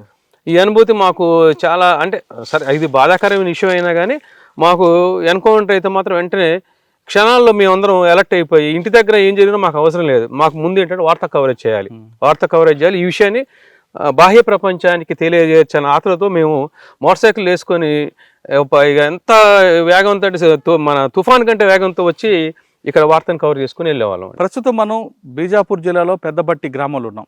పెద్దబట్టి పక్కనే హిడ్మా ఊరు. ఇప్పుడు మన వెనక కనిపిస్తున్న సోపం కటకం సుదర్శన్ పోలిట్ బ్యూరో మెంబర్. ఆయన కరోనాతో చనిపోవడంతో హిడ్మా దగ్గరుంచి ఈ సోపం కట్టించారు. ఈ సోపం కట్టిన తర్వాత దీనికి 2 సెంట్రీ పాయింట్లు పెట్టారు. ఒకటి ముందుకు ఒక సెంట్రీ కనిపిస్తుంది, మనకి ఈ సైడ్ ఒక సెంట్రీ ఉంటుంది, చెట్ల మీద సెంట్రీ. 2 సోపాంగ్ వెళ్ళడానికి మెట్లు కూడా కట్టించారు. ఇది ఒక సిమెంట్ కాకుండా మొత్తం ఐరన్ కట్టి భారీ ఎత్తున పర్మనెంట్ సోపంగానే కట్టినట్టు కనిపిస్తుంది. అయితే పోలీస్ క్యాంపులు ఎప్పుడు వచ్చాయో ఆ క్యాంపులు వచ్చిన తర్వాత ఈ సోపాన్ని పూర్తిగా కూల్చివేశారు. కానీ మావోయిస్టు ప్రభావితం ఉన్న టైంలో మాత్రం ఈ సోపం మీద మీటింగ్లు పెట్టేవారు. ఇప్పుడు మనం చూస్తున్న ఈ ప్రాంతం అంతా కూడా దాదాపు వేలాది మంది మావోయిస్టులు కూర్చొని ఉండేవారు. ఇక్కడే మీటింగ్లు కానీ కొన్ని జరిగేవి, ప్లేన్ రేస్ కూడా ఇక్కడ జరిగేవని ఇక్కడ గ్రామస్తులు చెప్తున్నారు. ఇది హిడ్మా కట్టిన సోపం. దాదాపు 3-4 సోపాలతో కట్టించాడు. అందులో మొట్టమొదటిది కటకం సుదర్శన్ గారి సోపం. ఇది కొలాప్స్ అయిపోయిన తర్వాత కూల్చిన తర్వాత కానీ వాటి జ్ఞాపకాలు మాత్రం కనిపిస్తున్నాయి. ఇది చూడండి, మనం చూస్తున్నాం అంత చాలా పెద్ద ల్యాండ్ ఇది. ఈ ల్యాండ్ అంతా కూడా మావోయిస్టులు అందరూ వాళ్ళ సానుభూతి పనులు రావడం, వాళ్ళు కూర్చొని వాళ్ళ స్పీచ్లు వినడం చూస్తున్నారు. ఇక్కడి నుంచే దాదాపు పక్కనే మనకి జంతన్ సర్కార్ నిర్మించిన ఒక పెద్ద చెరువు కనిపిస్తుంది. బట్టిగూడలో చిన్న బట్టిగూడ ఒక చెరువు ఉంటుంది, ఇక్కడ ఒక చెరువు ఉంటుంది. ఈ చెరువు కట్టి తర్వాత దీన్ని డెవలప్ చేశాక కింద ఆయకట్లు, చెక్ డ్యామ్లు కూడా పెట్టారు. దాంతో చుట్టుపక్కల అన్నిటి కూడా వాటర్ వెళ్ళి ఉండేదని గ్రామస్తులు చెప్తున్నారు. ఈ పెద్ద బట్టిగూడెం తర్వాత మనం ఒకసారి చెరువులు చూసి ఆ చెరువులు ఏ విధంగా డెవలప్ అయ్యాయి, ఆ చెరువులు ఇప్పుడు ప్రస్తుతం ఎలా ఉన్నాయి అనే విషయంతో పాటు గతంలో ఈ ప్రాంతంలో ఎక్కువ ఏ సంఘటన జరిగినా వచ్చిన స్థానికుల జర్నలిస్ట్. ప్రస్తుతం మనం కటకం సుదర్శన్ గారి సోపం వెనుకున్న చెరువు ఉంది. ఈ చెరువు జంతన్ సర్కార్ ప్రారంభించింది. దాదాపు చుట్టుపక్కల గ్రామాలన్నిటి కూడా ఇక్కడ నుంచే మంచినీరు సరఫరా చేశామని, దీని కింద చెక్ డ్యామ్స్ కట్టామని జంతన్ సర్కార్ సంబంధించిన ప్రెసిడెంట్ కూడా గతంలో మనకి ఇంటర్వ్యూ ఇచ్చారు. ఈ చెరువు చాలా పెద్దది కనిపిస్తుంది. ఈ చెరువుతో పాటు ఇక్కడ గతంలో కటకం సుదర్శన్ గారు చనిపోయిన తర్వాత నిర్మించిన సోపు కింద పెద్ద మీటింగ్లు జరగడం చాలామంది తెలిసిన విషయం. ఇక్కడ ఏం జరిగినా ఇమీడియట్గా స్థానిక జర్నలిస్టులు వచ్చేవారు. ఆ జర్నలిస్టులో ఎక్కువ శాతం వచ్చి పార్టీతో పాటు పోలీసులకి ప్రజలకి మధ్యన ఒక బ్రిడ్జ్ లాగా ఉన్న వ్యక్తి మణి అనే స్థానిక రిపోర్టర్.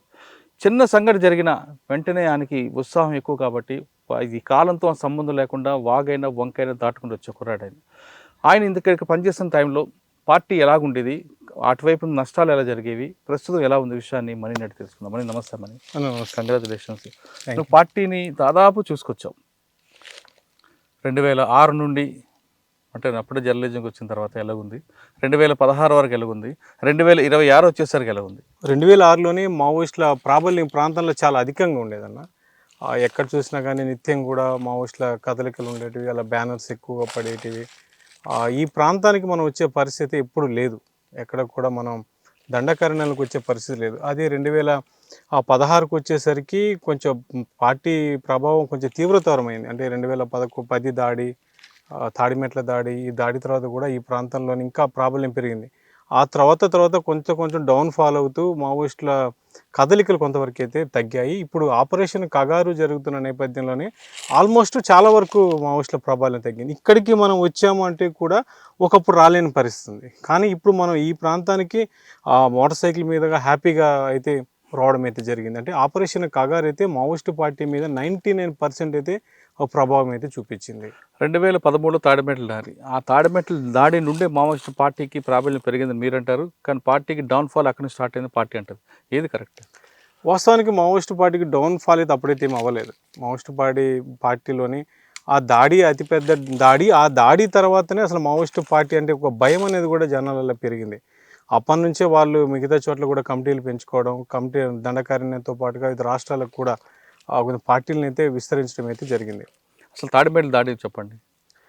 తాడిమెట్ల దాడి ఎందుకంటే అక్కడ నేను రిపోర్టింగ్ చేశాను. నేను ఆ ప్రాంతంలోకి వెళ్ళినప్పుడు కూమింగ్కి వచ్చినటువంటి పార్టీస్ని లక్ష్యంగా చేసుకొని వీళ్ళు అటాక్ చేయడం అయితే జరిగింది. ఒక కొండ ప్రాంతంలో నుంచి అయితే వాళ్ళు మావోయిస్టులు అయితే అటాక్ చేశారు. అక్కడ ఉన్నటువంటి స్థానికులతో కూడా నేను ఇంటర్వ్యూ కూడా చేశాను ఆ రోజు. అసలు అప్పుడు ఎలా జరిగింది ఇండు అనే దాన్ని కూడా కొంతమంది స్థానికులు కూడా నోరైతే మెదపలేదు, అసలు ఏం జరిగింది చెప్పే ప్రయత్నం చేయలేదు. కానీ సేదతూరుతున్నటువంటి పార్టీ మీద అయితే అప్పుడు అయితే అటాక్ చేయడం అయితే చేశారు. దాన్ని అటాక్ చేసిన తర్వాత కూడా వాళ్ళ మావోయిస్టులు కూడా చనిపోయారు, దాదాపు ఒక 7గురు. వాళ్ళ డెడ్ బాడీస్ని కూడా అప్పుడు పార్టీ కూడా రిలీజ్ చేసింది. ఆ తాడిమెట్ల ఘటన తర్వాత కూడా ఆ ఊరికి వెనక వైపు తాడిమెట్లలో కూడా జరగలేదు. ఇటు తాడిమెట్ల పక్కన ఇంకొక ఊరు ఉంటుంది, ఆ మధ్యలోనైతే ఆ ఇన్సిడెంట్ జరిగింది. అది యాక్చువల్గా తాడిమెట్లకు సంబంధించిన ఊరు అయితే కాదు, అది పక్కన ఇంకొక ఊరు అనేది వస్తుంది. ఆ ఊరుకి మధ్యలో అది అటాక్ అయితే జరిగింది. అప్పుడు అది పెద్ద దాడి, అది చాలా పెద్ద దాడి. ఆ దాడి తర్వాతనే మావోయిస్టు పార్టీ అని అంటేనే ఒక భయం గొలిపే పరిస్థితి అయితే ఆ సమయంలో అయితే కలిగిందనేది అక్కడ ఉన్న స్థానికులు అయితే మనం రిపోర్టింగ్ చేసిన క్రమంలో అయితే చెప్పడం అయితే జరిగింది. 2006, 2016, 2026 అంటే 2024 నుండి క్రమేపీ తగ్గింది, కానీ 2024 వరకు ఇక్కడ జరిగిన సంఘటనలు చాలా కవర్ చేశారు మీరు. మీకు బాగా గుర్తుండిపోయిన సంఘటన, ఆ గుర్తుండిపోయిన సంఘటనలో వచ్చిన ఛాలెంజ్ చెప్పండి. 2013లో ఒక ఇన్సిడెంట్ జరిగింది. ఇప్పుడు మనం ప్రతి ఏడాది కూడా పోలీస్ అమరవీరుల క్రమంలోని ఒక పోస్టర్ మనం చూస్తుంటాం. ప్రసాద్ బాబు అని, కర్ణం ప్రసాద్ బాబు అని ఒక మన సిఐ అతను సిఐ స్థాయి ఉద్యోగి. అతను ఇదే ఇప్పుడు మనం ఉన్న ప్రాంతానికి జస్ట్ ఒక 3-4 kmలోనే అక్కడ ఒక కౌరుగట్ అని గ్రామం ఉంటుంది. అప్పుడు అక్కడ మావోయిస్టులు KKW టీం మొత్తం ఉంది, ఖమ్మం, కరీంనగర్, వరంగల్ టీం మొత్తం ఉంది. ఆ టీం ఉందనేసి వీళ్ళు కూమింగ్కి వచ్చారు. ఆ రోజు కూమింగ్కి వచ్చిన తర్వాత వాళ్ళు మావోయిస్టులు తారసపడటం, వీళ్ళు ఎన్కౌంటర్ కూడా జరుగుతుంది. ఆ జరిగిన క్రమంలో కూడా 9 మంది మావోయిస్టులు కూడా చనిపోతారు. ఆల్మోస్ట్ అక్కడ టీం మొత్తం కూడా అయిపోతుంది. అప్పుడు వీళ్ళు వెళ్ళే క్రమంలోని RSI వీళ్ళు హెలికాప్టర్ ఎక్కే క్రమంలోని వాళ్ళు మావోయిస్టులు అటాక్ చేస్తారు. వీళ్ళ RSI ఉన్నటువంటి బృందం మీద అటాక్ చేస్తారు. అప్పుడు ఆయన ఏం చెప్తారంటే, మీరంతా వెళ్ళిపోండి, మీరంతా ఎక్కేయండి పైకి అని చెప్పని అతను ఎక్కేయడం, వాళ్ళని మిగతా వాళ్ళందరినీ హెలికాప్టర్ ఎక్కించడం జరుగుతుంది. జరిగిన క్రమంలోనే ఈ మన వరప్రసాద్ బాబు అని మాత్రం అక్కడే ఉండిపోతారు. ఆయన ఉండిపోతుంది, అతన్ని వీళ్ళు మావోయిస్టులు అదుపులోకి తీసుకోవడం జరుగుతుంది. ఆ విషయం మనకు 2 days తర్వాత మాకు చెర్లకి ఒక ప్రెస్ నోట్ వస్తుంది. ఇట్లాగా ఇట్లాగా అతను దొరికిపోయారంట అని చెప్పని ఒక సమాచారం అయితే అందుతుంది. ఆ తర్వాత ఆ డెడ్ బాడీ కూడా అక్కడే ఉంది, దాన్ని మీరు దమ్ముంటే పట్టుకెళ్ళండి అని చెప్పని ఒక లెటర్ కూడా వదులుతారు. అప్పుడు ఆ ఏరియాకి సంబంధించినటువంటి టీమే అప్పుడు కూడా చేసింది, పామిడి ఏరియా కమిటీ కావచ్చు, వాళ్ళు అనౌన్స్ చేస్తారు. అప్పుడు బాడీ తేవడానికి కూడా అసలు ఆ బాడీ ఎక్కడుందో కూడా తెలీదు. పలానా కౌరుగట్టు అడవుల్లో ఉంది, మీరు దమ్ముంటే పట్టుకెళ్ళండి అని సవాల్ ఇస్తుంటారు. అప్పుడు SP రంగనాథ్ గారు ఉన్నారు, అప్పుడు చర్లాసి SIకి అయితే దోమల రమేష్ గారు అని ఉంటారు. నేను పడుకుంటాను, మార్నింగ్ వచ్చేసి ఆ డెడ్ బాడీని ఎలాగే తీసుకురావాలి, ఎట్లయినా మీరే వెళ్ళాలి అని చెప్పని పాపం ఆయన చాలా అడుగుతారు. అడిగిన క్రమంలోనే సరే వెళ్తామని చెప్పని ఒక 6గురం అయితే బయలుదేరుతాం.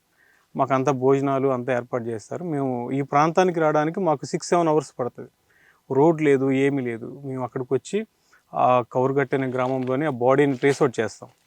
వెళ్ళిపోయి మళ్ళీ పలానా దగ్గర డెడ్ బాడీ ఉందని చెప్పిన తర్వాత మళ్ళీ తెల్లారి మార్నింగ్ వచ్చేసి ఆ డెడ్ బాడీని మళ్ళీ జనాల సమక్షంలోనే, అప్పటికే డెడ్ బాడీ మొత్తం కూడా పాడైపోయి స్మెల్ వస్తూ ఉంటుంది, దాన్ని తీసుకెళ్ళి మనం చెర్ల పోలీస్ స్టేషన్లో SP గారు వాళ్ళకి అప్పచెప్తాం. అప్పుడు అక్కడ కొంచెం వాళ్ళు ఆ నివాళులంతా అర్పించిన తర్వాత ఆ బాడీని అయితే వాళ్ళు ఆంధ్రప్రదేశ్కి పంపిస్తారు. అప్పుడు ఎక్కువగా మేమే దాన్ని లీడ్ చేసాము. డెడ్ బాడీ తీసుకురావడంలోనే డెడ్ బాడీ తీసుకురావడంలో మీరు లీడ్ చేశారు, కానీ మీకు కూడా ఒక ఛాలెంజ్ వచ్చింది, మిమ్మల్ని కూడా కిడ్నాప్ చేశారట కదా సంఘటన. అది ఎప్పుడంటే కిడ్నాప్ అనేది కాదు, అది మన పువర్తి క్యాంపు పెట్టిన క్రమంలోని, మీకు పువర్తి ఫస్ట్ ఆపరేషన్ కగర్ తర్వాత పువర్తి గ్రామంలోని క్యాంప్ ఏర్పాటు చేస్తారు, జస్ట్ మనం ఉన్న దగ్గరలోనే. అప్పుడు మేము వెళ్తుంటే మావోయిస్టులు ఇక్కడే మామూలుగా భోజనంలో వండుకుంటున్నారు మధ్యాహ్నం పూట. మమ్మల్ని అక్కడ ఆపుతారు. మీరు ఎక్కడికి వెళ్తున్నారు ఏమిటి అని అడిగేసరికి మేము పలానా ప్రెస్ అని ముందు ID కార్డులు ఇస్తాను, ఆ ID కార్డు కూడా ఇస్తాను, అందరికీ ID కార్డులు ఇస్తాం.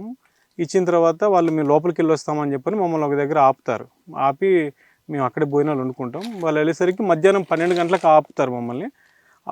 ఆపిన తర్వాత మా పేర్లు ఎవరెవరు వచ్చారు, మా ఐడెంటిటీ కార్డులు, మా ఆధార్ కార్డులు మొత్తం పట్టుకొని వెళ్ళి, అప్పుడు టీం ఎవరున్నారంటే మన దామోదర్ ఉన్నాడు, అక్కడ ఛత్తీస్గఢ్ టీమ్స్ కూడా ఉన్నాయి. అంటే అక్కడ పువర్తి క్యాంపు పెట్టిన తర్వాత ఆ చుట్టుపక్కల నక్సల్స్ అందరూ కూడా ఈ ప్రాంతానికి వచ్చేసారు. ఈ టీమ్స్ అన్నీ అక్కడే ఉన్నాయి. ఎవరెవరు వచ్చారు ఏంటనేసరికి మేము ఆల్మోస్ట్ తెలుసు కాబట్టి పలానా వీళ్ళు పత్రికలు వచ్చారని చెప్పిన తర్వాత మళ్ళీ ఎందుకు వెళ్తున్నారు ఏంటని మళ్ళీ ఒక లెటర్ పంపించారు. అంటే మేము పలానా జగురుకొండ వెళ్తున్నాను మా రిపోర్టర్ ఒక అతను చెప్తారు. ఆ తర్వాత మరి కొంతమంది పువర్తి వెళ్తున్నామని కూడా చెప్తాం, రాసి పంపిస్తాం ఆయనకి ఏమిటనేది. అప్పుడు ఆయన కూడా ఒక లెటర్ పంపిస్తారు, మీరు ఎందుకు వచ్చారు ఏంటో మాకు తెలుసు, కానీ ప్రజలకు న్యాయం జరిగే విధంగా వార్తలు కవర్ చేయండి, మీరు పువర్తి వెళ్తున్నారని మాకు తెలుసు అని చెప్పి దామోదర్ మళ్ళీ ఒక లెటర్ పంపిస్తారు. అప్పటికి సమయం ఎంత అయిపోద్ది అంటే ఈవినింగ్ 5 అయిపోతుంది. అయితే మా బండ్లు వేసుకెళ్ళిన ఒక 2 బళ్ళు ఆగిపోతాయి. మా ఐడెంటిటీ కార్డులు మొత్తం అందులో ఉంటాయి. మేము ఇటు వెళ్ళలేము అటు వెళ్ళాము, ఎందుకంటే దారి మొత్తం క్లోజ్ అయిపోయింది. అప్పటికే మొత్తం పార్టీస్ అన్ని తిరుగుతున్నాయి, అటు మావోయిస్టుల పోలీసులు ఎవరికి తెలియని పరిస్థితుంది. మేము ఎటు వెళ్ళాలన్నా 3-4 అవర్స్ జర్నీ చేయాల్సి వస్తుంది. అందుకని చెప్పని మేము ఆ రోజు నాటి ఇక్కడే పడుకుంటాం మేము అని చెప్పడం జరిగింది. అయితే ఇదే క్రమంలోనే లాస్ట్ టైం ఎన్కౌంటర్ జరిగిన ఉద్దమ్ సింగ్ వస్తాడు అక్కడికి. ఆయన వచ్చి మీరు చెర్ల నుంచి వచ్చారంటగా ప్రెస్ అని మమ్మల్ని అడుగుతారు. ఆయన అవును మేమే వచ్చామని చెప్తాం. చెప్పిన తర్వాత ఆయన కొద్దిసేపు మాట్లాడే వెపన్ ఉంటుంది ఆయనకి, మీరు ఒక 5 days ఇక్కడ ఉండాలి అంటాడు ఆయన. ఎందుకు అని మేము అడుగుతాం. అంటే మీరు లేదు మీరు ఉండాల్సి వస్తుంది అన్నారు. అంటే మన మిత్రులు అన్నారు కదా, మేము 5 days కాదు 10 days అయినా మేము ఇక్కడ ఉంటాం, మరి మేము ఇక్కడ ఉంటే మాత్రం మా గ్రేహౌండ్స్ వచ్చేస్తుంది అని చెప్పారు. గ్రేహౌండ్స్ వస్తే మరి మీకే ఇబ్బంది అని అంటే ఆయన కొంచెం పక్కకి వెళ్ళి ఆలోచించుకొని వైర్లెస్ సెట్లు ఎవరితో మాట్లాడిన తర్వాత సరే మీరు వచ్చేయండి అనేసరికి ఆయన వెళ్ళిపోతాడు. వెళ్ళిపోయిన తర్వాత అప్పుడు మళ్ళీ మాకు దామోదర్ ఒక లెటర్ పంపుతాడు, మీరు పువర్తి వచ్చారని తెలుసు, మీరు ఏదైనా కానీ జెన్యున్గా వార్తలు ప్రజెంట్ చేయండి అని చెప్తే అని మమ్మల్ని మీరు వెళ్ళిపోవచ్చు అని చెప్తారు. కానీ మేము ఇక్కడే ఉంటామని చెప్పి ఆ రోజు నైట్ అక్కడే పడుకుంటాం మేము. ఆ రోజు నైట్ మాకు వాళ్ళంతా కూడా భోజనాలు ఏర్పాటు చేస్తారు, మా పాప ట్యాబ్లెట్స్ కూడా అందరికి ఇస్తారు, పాపం చాలా బాగా చూసుకుంటారు. అప్పుడు ఆ నైట్ మేము అక్కడే పడుకుంటాం. అదొక మెమొరబుల్ మాకు, అదొక పెద్ద టాస్క్ కూడా. విషయం ఏంటంటే ఆ రోజు కూడా మేము బట్టలు కొనుక్కుంటాం సంతలో. ఇదే సాటర్డే సంత జరుగుతుంటుంది. చాలా మంది చూసుకొని వీళ్ళు బట్టలు కొనుక్కుంటున్నారు, వీళ్ళు నక్సల్స్ ఆపేర్చారని చెప్పని ఇక్కడ స్థానికులు మన ఫ్యామిలీస్ చెప్పేస్తారు. అక్కడ వాళ్ళు టెన్షన్ పడుతుంటారు. మీ ఎవరికన్నా ఫోన్ చేద్దామంటే వీళ్ళు ఏమంటారు, మేము ఒక పాయింటే చూపిస్తాం, మీరు ఆ పాయింట్కి వస్తేనే మీకు సిగ్నల్ ఉంటుందని చెప్తారు. మేము ఎటు చెప్పలేని పరిస్థితి ఉంటుంది. వాళ్ళు ఒక టెన్షన్ పడుతుంటారు. మేము ఎట్లయినా చూసుకొని ఒక నైట్ 10కి ఒక ఫారెస్ట్లోకి వెళ్ళిపోయి ఒక దగ్గర సిగ్నల్ చూసుకొని ఒక్కొక్కరం ఫ్యామిలీకి చెప్పుకున్న తర్వాత అప్పుడు అక్కడ వాళ్ళకి టెన్షన్ తగ్గుతుంది. తగ్గిన తర్వాత మార్నింగే మళ్ళీ మేము పువర్తి వెళ్తాం. పువర్తి 7కి ఇక్కడ మళ్ళీ స్టార్ట్ అయిపోయి 9 కల్లా పువర్తి వెళ్ళిపోతాం. పువర్తి వెళ్ళిపోతే వాళ్ళు అక్కడ మమ్మల్ని ఆపుతారు, మీరు నైట్ ఎక్కడ ఉన్నారు ఏమిటి అని అడిగితే విషయం అంతా చెప్తాం. సరే కవర్ చేసుకోండి అని చెప్పిన తర్వాత మళ్ళీ అదంతా మేము కవర్ చేస్తాం. మళ్ళీ అక్కడ కూడా మళ్ళీ డిస్టర్బెన్స్ అవుతుంది. మాతో ఉన్నటువంటి 4-5 టీము విడిపోయి హిడ్మా తల్లి దగ్గరికి వెళ్ళిపోతారు. ఆమె వేరే గుట్టల్లో ఉంటుంది. వీళ్ళు ఏం చెప్తున్నారు, మీరు అటు వెళ్ళొద్దు, అటు మా మీద అటాక్ చేయడానికి మావోయిస్టులు రెడీగా ఉన్నారు, మీరెందుకు అటు వెళ్తున్నారు అని చెప్పని వీళ్ళు అంటారు. వీళ్ళు తెలియకుండా అటు వెళ్ళిపోతారు. ఇక్కడ మమ్మల్ని సతాయిస్తుంటారు, మీ టీం ఏమైపోయింది మీరు కవర్ చేసుకున్నారు కదా అని. అక్కడ కొంచెం గందరగోళం ఏర్పడుతుంది. వీళ్ళు ఏమంటారంటే ముందు ఇప్పుడు ఫైరింగ్ జరుగుతుంది, వాళ్ళని మేము డ్రోన్లు ఎగిరేస్తాము, వాళ్ళని పట్టుకొని వచ్చి వీళ్ళని పంపిస్తాం, మీరు వెళ్ళిపోండి అంటే మేము జేగురుకొండ నుంచి వస్తాం. వీళ్ళు ఏం చేస్తారు, మా దగ్గర ఉంటే 6 టీము వీళ్ళకి వచ్చి వీళ్ళని అడవిలోని అటాక్ చేస్తారు పోలీసులే. మీరు వెళ్ళిపోమంటే ఇటు ఎందుకు వచ్చారనేసరికి బై లక్గా అందులో ఉన్నటువంటి మన రిపోర్టర్కి అక్కడ ఉన్నటువంటి లీడ్ చేసే టీము వాళ్ళు పరిచయం. ఓహో మీరు పలానా కదా అని చెప్పి ఆయన వైర్లెస్ సెట్లు చెప్పించి మీరు వెళ్ళిపోండి, మీ టీం అలా వెళ్ళిపోయింది అని అంటే మేము జేగురుకుండా వస్తాం, వీళ్ళు ఎలా వెళ్ళారో అలాగొస్తారు.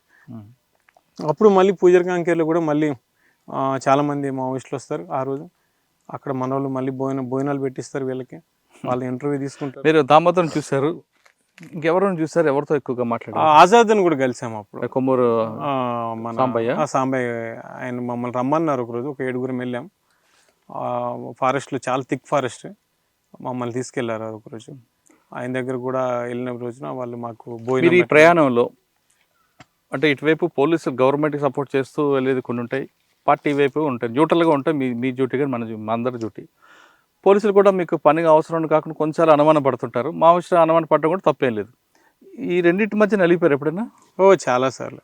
అంటే నేను బేసికల్గా ఆంధ్రజ్యోతిలో ఐటమ్స్ రాస్తుంటాను కదా, నేను చాలా ఐటమ్స్ రాశాను పశువుల దందాల మీద, నక్సల్స్ దాని మీద. అప్పుడు ఒక ఇన్సిడెంట్ ఏంటంటే వీళ్ళు ఫారెస్ట్లోని ఒక జేసీబీని పట్టుకెళ్తారు, దాని మీద నేను రాస్తాను అన్నలకు కోపం ఓనర్లకు శాపం అని ఆర్టికల్ రాస్తాను ఆంధ్రజ్యోతిలో. దానికి వీళ్ళు నా మీద ఫైర్ అయిపోతారు. ఫోన్ చేయండి అని చెప్పి నాకు కాల్ చేస్తారు. ఫోన్ చేసి అది మేము చేయలేదు, అది ఛత్తీస్గఢ్ వాళ్ళు చేశారు, మీరు మా మీద ఎలాగ రాస్తారని చెప్పని నా మీద చాలా గొడవ పెడతారు. సాంబయ్య వీళ్ళు ఆజాద్ అన్న వీళ్ళంతా గొడవ పెడతారు. అప్పుడు నేను సంబంధించుకోవడం జరిగింది. ఆ తర్వాత పశువుల రవాణా ఒకటి జరుగుతుంటుంది. ఛత్తీస్గఢ్ నుంచి అక్రమంగా పశువులు తీసుకొచ్చుకొని అమ్ముతుంటారు. వాటి మీద చాలా కథనాలు రాసిన. అప్పుడు కూడా నాకు ఒత్తిళ్ళు వచ్చినాయి. అటువైపు అట్లా మావోయిస్టులు కాకుండా పోలీసుల వైపు నుంచి ఎలా ఎదుర్కొన్నారు? పోలీసులు ఎప్పుడు 24 hours నిగానే. నేను ఎప్పుడన్నా ఫారెస్ట్ లోకి వెళ్తున్నా కూడా నన్ను వెళ్ళొద్దని చెప్పటం, వెనక్కి వచ్చేయమనటం, అట్లాగే చాలా సందర్భాలు ఉన్నాయి. నన్ను అనుమానించి నక్సల్స్కి వీళ్ళని సపోర్ట్ చేస్తున్నారా అని కూడా వీళ్ళు అనుమానించిన ఘటనలు అయితే చాలా ఉన్నాయి. అంటే 2006 నుంచి కూడా నేను ఈ ప్రాంతంలోని పనిచేస్తున్నాను కాబట్టి మనం ఏంటంటే చాలా మందికి కొంత అవగాహన ఉంది, కొంతమందికి అవగాహన లేని అధికారులు కూడా తర్వాత వాట్ ఈజ్ వాట్ అని తెలుసుకున్న పరిస్థితులు కూడా ఉన్నాయి. సార్ 2006 నుండి 2020 వరకు చూసారు. ఈ అడవిలో ప్రతి అడుగు మీకు ప్రతి అణువు, ప్రతి చెట్టు, ప్రతి ప్రాంతం మీకు పట్టుంది కాబట్టి ఆపరేషన్ కగారు ముందు దండకార్యం ఎలాగుంది, ఆపరేషన్ కగారు తర్వాత దండకార్యం ఎలా ఉండబోతుంది? ఆపరేషన్ ముందు దండకార్యంలోకి మనం వచ్చిన పరిస్థితి లేదు. కొన్ని ప్రాంతాల్లోని మావోయిస్టుల వల్ల ఆదివాసీలు లబ్ధి పొందిన ఘటనలు ఉన్నాయి, వాళ్ళకి మేలు జరిగిన పరిస్థితులు ఉన్నాయి. మరికొన్ని ప్రాంతాల్లో మావోయిస్టుల వల్ల వాళ్ళకి చెడు జరిగింది ఉంది, వాళ్ళు నష్టపోయిన పరిస్థితులు ఉన్నాయి. ఆపరేషన్ కగారు వచ్చిన తర్వాత నక్సల్స్ ప్రభావం అయితే 99% అయితే తగ్గిపోయింది. ఇప్పుడు ఆ కగారు తర్వాత ఇప్పుడు మార్చి 31 తర్వాత పరిస్థితి ఏ విధంగా ఉంటుందని కూడా మనం ఇప్పుడు అంచనా వేసే పరిస్థితి. అంటే ఈ ప్రాంతంలోనైతే ప్రస్తుతానికైతే పీస్ఫుల్గానే ఉంది. మళ్ళీ ఏమన్నా మా లొంగిపోయిన వాళ్ళ పరిస్థితి ఎట్లుంటుందో మనం చెప్పే పరిస్థితి లేదు. చాలా వరకు అయితే ఇప్పుడు అభివృద్ధికి దగ్గర అయ్యారు కాబట్టి మ్యాక్సిమం కూడా ఇక సాయుధ పోరాటానికి దూరంగా ఉంటారేమో మనం అనుకుంటున్నాం. ఓకే, ఒకసారి మనం వెనక్కి వెళ్దాం. ఈ ప్రాంతం హిడ్మాకి బాగా పట్టున్న ఏరియా. హిడ్మాతో మీరు ఎప్పుడైనా మాట్లాడారా? హిడ్మా చేసిన కార్యక్రమాలు ఏంటి? హిడ్మా మన కటకం సుదర్శన్ స్థూపం అంటారు, ఆయన చేసిన ఎలాంటి కార్యక్రమాలు? హిడ్మాని అయితే నేను ఎప్పుడు మీట్ అవ్వలేదు, కానీ ఈ లాస్ట్ టైం మీట్ అవ్వాలని ట్రై చేశాను. నేను ఇంటర్వ్యూ కోసం కూడా ప్రయత్నం చేశాను. మనకు ఒక 15 days ఆగండి ఇంటర్వ్యూ అని కూడా మనకు సమాచారం వచ్చింది, కానీ ఈ లోపల ఆయన చనిపోవడం అయితే జరిగింది. ఒక విధంగా చెప్పుకోవాలంటే ఈ ప్రాంతాల్లోని చాలా వరకు హిడ్మా ఆదివాసీలకు మెయిల్ చేశాడని అయితే నేను స్థానికులు నాకు కొంతమంది చెప్పడం జరిగింది. అంటే ఈ ప్రాంతంలో ఉండేవాడు కాబట్టి ఇక్కడ ఉన్నటువంటి స్థానికులకు కూడా వాళ్ళకి ఏ సమస్య ఉన్నా కూడా హిడ్మా ముందుండేవాడు అని అయితే చెప్పుకొచ్చేవాళ్ళు. ఎక్కువగా కూడా హిడ్మా చుట్టూరు వాళ్ళ పిన్నులు బాబాయిలు మొత్తం వీళ్ళే ఉంటారు ఆయనకి రక్షణగా. హిడ్మా చెప్తే అది వేదం, అతను దేనికైనా మనకు హెల్ప్ చేస్తాడు అనేది కూడా ఒక ఉంది, పేరైతే ఉంది. ఆ ప్రాంతంలోనే చాలా ప్రాంతాల్లో అడగటం జరిగింది. ఇప్పుడు మన ఇక్కడ ఉన్న ప్రాంతం పక్కనే కటకం సుదర్శన్ స్థూపం అది ఆయన కట్టించాడు. ఇక్కడ కటకం సుదర్శన్ కరోనా టైంలో చనిపోవడమే జరిగింది. ఆ తర్వాత అతని గుర్తుగా అయితే మనం చూస్తున్నాం కదా, అదే స్థూపం అయితే ఆయన కట్టించడం జరిగింది. 2021 మార్చి 21 అనుకుంటా మేబీ ఆయన చనిపోతారు. అప్పుడు దగ్గరుండి అది హిడ్మాని ఇది కట్టించాడు. ఇదంతా చాలా పెద్ద స్థూపం. ఓకే, అందరు చనిపోయిన అమరుల కుటుంబాలకు ఆదుకోవడం కాకుండా వాళ్ళ తరఫున స్థూపాలు కట్టించిన హిడ్మా చనిపోయిన తర్వాత ఆయన పేరు మీద స్థూపం కట్టారు ఇక్కడ. లేదు, అలాంటిది ఏం లేదు. అసలు స్థూపాలు ఎక్కడ కూడా కట్టలేదు. ఛత్తీస్గఢ్ ప్రభుత్వం కూడా ఎక్కడ కూడా అనుమతి ఇచ్చిన పరిస్థితి లేదు. కేంద్ర బలగాలు కూడా అసలు ఎక్కడెక్కడ స్థూపాలను కూడా ఉంచడం లేదు. టోటల్ ఆల్మోస్ట్ అన్నింటినీ కొలాప్స్ చేస్తారు. దండకార్యంలో మావోయిస్టు పార్టీ డెవలప్ అవ్వడానికి, అప్పర్ హ్యాండ్ అవ్వడానికి హిడ్మా కారణం అంటారు. పార్టీ తగ్గిపోవడానికి కూడా హిడ్మా కారణం అంటారు. వాస్తవం చెప్పుకోవాలంటే ఆపరేషన్ కగారు రావడానికి మెయిన్ కారణం హిడ్మానే నేను అనుకుంటాను. ఎందుకంటే నేను హిడ్మా మీద చాలా కథనాలు రాశాను. దాదాపుగా ఒక 20 నుంచి 30 కథనాలు రాసి ఉంటాను నేను ఆంధ్రజ్యోతిలోని. మెయిన్ హిడ్మా రోల్ ఎక్కువ ఉందని మనం చెప్పుకోవాలి. అంటే తెర్రంలోని ఒక ఇన్సిడెంటే దీనికి ఉదాహరణ. ఆ తెర్రానికి ఒక పార్టీ వీళ్ళంతా కుమ్మింగ్ వస్తారు. అప్పుడు వాళ్ళని కరోనా వచ్చిందని గ్రామం అంతా ఖాళీ చేయిస్తాడు హిడ్మా ఖాళీ చేయించి వాళ్ళ మీద అటాక్ చేస్తాడు. అటాక్ చేసినప్పుడు 22 మంది చనిపోతారు జవాన్లు. చాలామంది ఆ ఘటన అయితే కలిచివేస్తుంది. ఇలాంటి ప్రాంతంలోనే మొత్తం బాడీస్ని పడిపోయి ఉంటాయి. ఒక జవాన్ కూడా కిడ్నాప్ చేస్తారు. ఆ ఘటన అప్పుడే కేంద్ర ప్రభుత్వం భారీగా సీరియస్ అయిపోయింది. అంటే ఈ మావోయిస్టు వల్ల ఇంత నష్టం జరుగుతుంది, ఇంత ఇబ్బందులు చేస్తున్నారని అప్పటి నుంచి ఆపరేషన్ కగార్ అయితే స్టార్ట్ అయింది అని అయితే మనకున్న సమాచారం. ఆ మావోయిస్టు పార్టీ డెవలప్మెంట్ ఈ ప్రాంతంలోని పామిడి అడవులు కావచ్చు, ఈ అబుజ్మోడ్ కావచ్చు, ఈ ప్రాంతంలోని హిడ్మా దాన్ని ఎంత ముందుకు తీసుకెళ్లాడో, అతను మాట చెప్పి ఎంతమంది మావోయిస్టులు జాయిన్ అయ్యారు, ఎంత దాడులు చేశారు పోలీసుల మీద, ఇదంతా హిడ్మాతోనే కారణమైంది. అలాగే డౌన్ఫాల్ అవడానికి కారణం కూడా ఆ తెర్రం ఘటన అనేది మనం అయితే పూర్తిగా చెప్పుకోవచ్చు. ఆ ఘటన తర్వాతనే ఆపరేషన్ కగారితో రూపురేఖలు అయితే వచ్చాయి. ఈ డ్రోన్ వ్యవస్థ పెట్టుకోవడం, నిఘా వ్యవస్థను పెంచుకోవడం. దాదాపుగా 2021 అనుకుంటా ఇన్సిడెంట్ జరిగింది ఆ తెర్రం ఘటనలోని. ఆ ఘటన తర్వాత నుంచి అంతా ప్లాన్ చేసుకొని దాదాపు 2 years తర్వాత అయితే మీకు ఆపరేషన్ కగార్ అయితే స్టార్ట్ చేశారు. ఎవరి వల్ల రేజ్ అయిందో వాళ్ళ వల్లనే మావోయిస్టు పార్టీ డౌన్ అయింది. మొత్తం మీద తీసుకుంటే ఆపరేషన్ కగార్ సక్సెస్ అయింది గవర్నమెంట్ చెప్తుంది. చాలామంది బయటకు వచ్చారు, సెంట్రల్ కమిటీ కానీ, స్టేట్ కమిటీ కానీ, డివిజన్ కమిటీ కానీ. ఇంకా ఉన్నారు ఇప్పుడు ఎవరైనా ఇక్కడ ఈ ప్రాంతంలోనైతే కొంతమంది అక్కడక్కడ ఉన్నారని అయితే చెప్తున్నారు. కానీ మెయిన్ లీడర్ అయితే లీడ్ చేసే నాయకులు అయితే ఎవరు లేరు. కాకపోతే ఇంకా సాయుధ పోరాటం నమ్ముకొని ఉన్నటువంటి కొంతమంది నాయకులు మాత్రం చిన్న చోటమోటా నాయకులు మాత్రం ఈ ప్రాంతంలో ఉన్నారని అయితే తెలుస్తుంది. మరి మ్యాక్సిమం ఒక 50 నుంచి 60 మంది ఉన్నారని అయితే ఇంటెలిజెన్స్ నుంచి కూడా అందుతున్న సమాచారం. మనం కూడా గ్రామాలకు వచ్చినప్పుడు ఎక్కడ కానీ మావోయిస్టుల సంబంధించినటువంటి కదలికలు మాత్రం ఎక్కడ మనకైతే కనిపించడం లేదు ప్రజెంట్. సార్ ఫైనల్గా చెప్పండి, మరి ఆపరేషన్ కగార్ తర్వాత ఈ పార్టీ దండకారణ్యంలో మావోయిజం అనేది వినిపిస్తుందా వినిపించదా? ఇప్పుడున్న పరిస్థితుల్లోనే మావోయిజం అనేది వినిపించకపోవచ్చు. ఎందుకంటే క్యాంపులు ఉన్నంత వరకైనా, క్యాంపుల తర్వాత కూడా క్యాంపులు ఉన్న తర్వాత కూడా మావోయిస్టు పార్టీలోకి వచ్చే అవకాశాలు కూడా ఉండే అవకాశం ఉంటుంది. ఒకవేళ ఆ విధంగా మావోయిజం తిరగకుండా ఉండాలంటే ప్రభుత్వం ఏం చేయాలి? ఇంకా దీన్నే కంటిన్యూ చేసుకుంటూ పోవాలి. ఇప్పటికీ ఆపరేషన్ కగారు వల్ల ఈ క్యాంపులు పెట్టారు. 5 కిలోమీటర్లకు ఒక క్యాంప్ ఉంది. ఎక్కడ చీమ చిటుక్కుమన్నా కానీ పోలీసులకు ఇన్ఫర్మేషన్ వచ్చేస్తుంది. ఇదే కంటిన్యూ చేసుకుంటూ పోతే ఆల్మోస్ట్ క్లోజ్ అవుతుంది. అలా కాకుండా ఇప్పుడు ఛత్తీస్గఢ్ గవర్నమెంట్ ఏం చెప్తుంది, ఇంకో 1 year వరకు బలగాలు ఉంచుతాం, ఆ తర్వాత వాళ్ళని తొలగిస్తామని చెప్తుంది. అలాంటి పరిస్థితులను వాళ్ళని తొలగిస్తే మళ్ళీ అక్కడక్కడ ఉండే ఆ భావజాలం ఉన్న వాళ్ళు మళ్ళీ మావోయిస్టు పార్టీకి ఆకర్షితులు చేసే అవకాశాలు అయితే ఉంటాయి అనేది నా అభిప్రాయంగా అయితే నేను చెప్పగలుగుతాను. పీపుల్స్ వార్ తర్వాత మావోయిస్ట్, ఈ 2 పార్టీలు పేర్లు మారినా ఆ ఇజం మొత్తం మారట్లేదు. కానీ ఈ ప్రాంతం ఆపరేషన్ కగార్ తర్వాత ఆ ఇజం ఉంటుందా అంటే ఉంటుందనే స్థానికులు చెప్తున్నారు. అదేవిధంగా మనీ కూడా అంటున్నాడు. ఇక్కడ నేను 2 రోజులు తిరుగుతున్నా, ఇక్కడ స్థానికుల్లో ఉన్న భావన మాత్రం చాలా స్పష్టంగా తెలుస్తుంది. పార్టీ ఉన్నప్పుడు ఒకలా ఉంది, పార్టీ లేనప్పుడు ఒకలా ఉంది. పార్టీ ఉన్నప్పుడు మనం చూస్తున్న ఇళ్ళ చెరువులు తవ్వించారు, బోర్లు వేయించారు, ఆశ్రమాలు పెట్టారు అని వాళ్ళు ప్రజలు అంటున్నారు. ఇదే పని ప్రభుత్వం చేస్తుంటే ఇక్కడున్న ఆదివాసీలు పార్టీ వైపు చూడకుండా ప్రభుత్వం వైపు చూసేవారు. ఇక్కడున్న కొంతమంది నాయకులు కేవలం వాళ్ళకి ఓట్ల కోసం మాత్రమే వాడుకున్నారు తప్ప ఇటువంటి కార్యక్రమాలు చేపట్టకపోవడం వల్లే ఈరోజు పార్టీకి వచ్చింది. మరోవైపు ఆదివాసీలకి ప్రధాన లీడర్ హిడ్మా అనే వ్యక్తి పార్టీకి, మావోయిస్ట్ పార్టీకి ఒక గుండెకాయ అని చెప్పొచ్చు. అంత స్ట్రాంగ్ పర్సన్. ఆయన ఒక పిలిపిస్తే వాళ్ళ కుటుంబాలు మొత్తం వస్తాయి. అలాగా ఆయన దాదాపు వేలాది మందికి ఒక దైవంగా అయ్యాడు. హిడ్మా ఏ పార్టీకి అయితే సపోర్ట్గా ఉన్నాడో ఆ పార్టీ నాశనానికి కూడా అతనే అనేది మనీతో పాటు చాలామంది చెప్తున్నారు.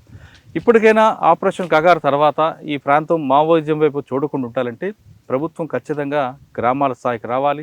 ప్రభుత్వ పథకాలు కేవలం పేపర్ మీద కాకుండా గ్రామాల్లో కనిపించాలి. కేవలం రోడ్లు ఒకటి వేసామని కాకుండా మౌలిక సదుపాయాలు కల్పించాలి. ఆదివాసీలకు కావాల్సిన అన్ని ఏర్పాట్లు చేయాలి. వాళ్ళకి కరెంట్ అంటే తెలీదు, రోడ్డు అంటే తెలీదు, బస్సు అంటే తెలీదు.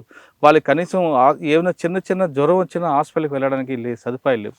ఇవన్నీ కూడా అంటే ఉచిత విద్య, వైద్యం ఇవన్నీ కూడా కల్పిస్తే ఖచ్చితంగా ఇప్పుడు కాకపోయినా కొంతకాలం తర్వాతైనా ఇక్కడ యువత పార్టీ వైపు చూడకుండా ఉంటారు.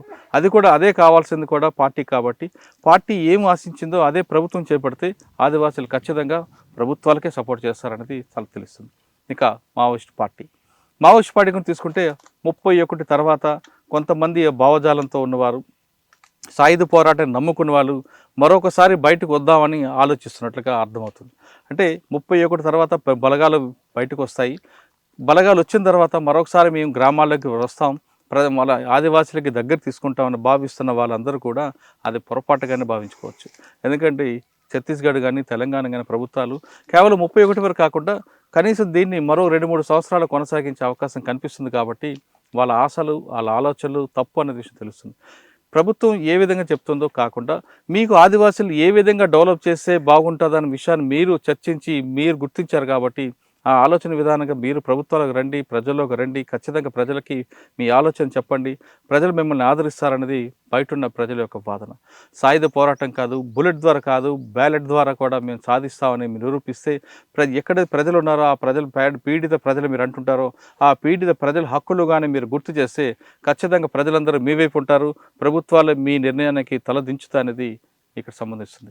ఇది 31 తర్వాత ఆపరేషన్ కగార్ ఉంటుందా లేదా, ఉంటే ఏమవుతుంది, లేకపోతే ఏమవుతుంది అనే విషయంపై ఐ డ్రీమ్ స్పెషల్ స్టోరీస్ మరో విషయంలో మళ్ళీ కలుద్దాం. అంతవరకు నమస్తే. థ్యాంక్ యూ వెరీ మచ్ అండి. Thank you.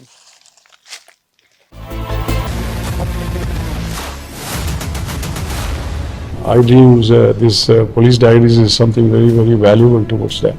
I must really appreciate Murali, your insights. iDreams founder and CEO చిన్న వాసుదేవ్ రెడ్డి గారితో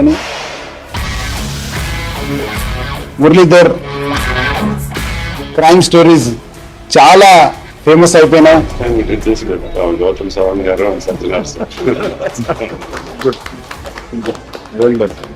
Congratulate him for doing so well. And I congratulate him, his boss also. So,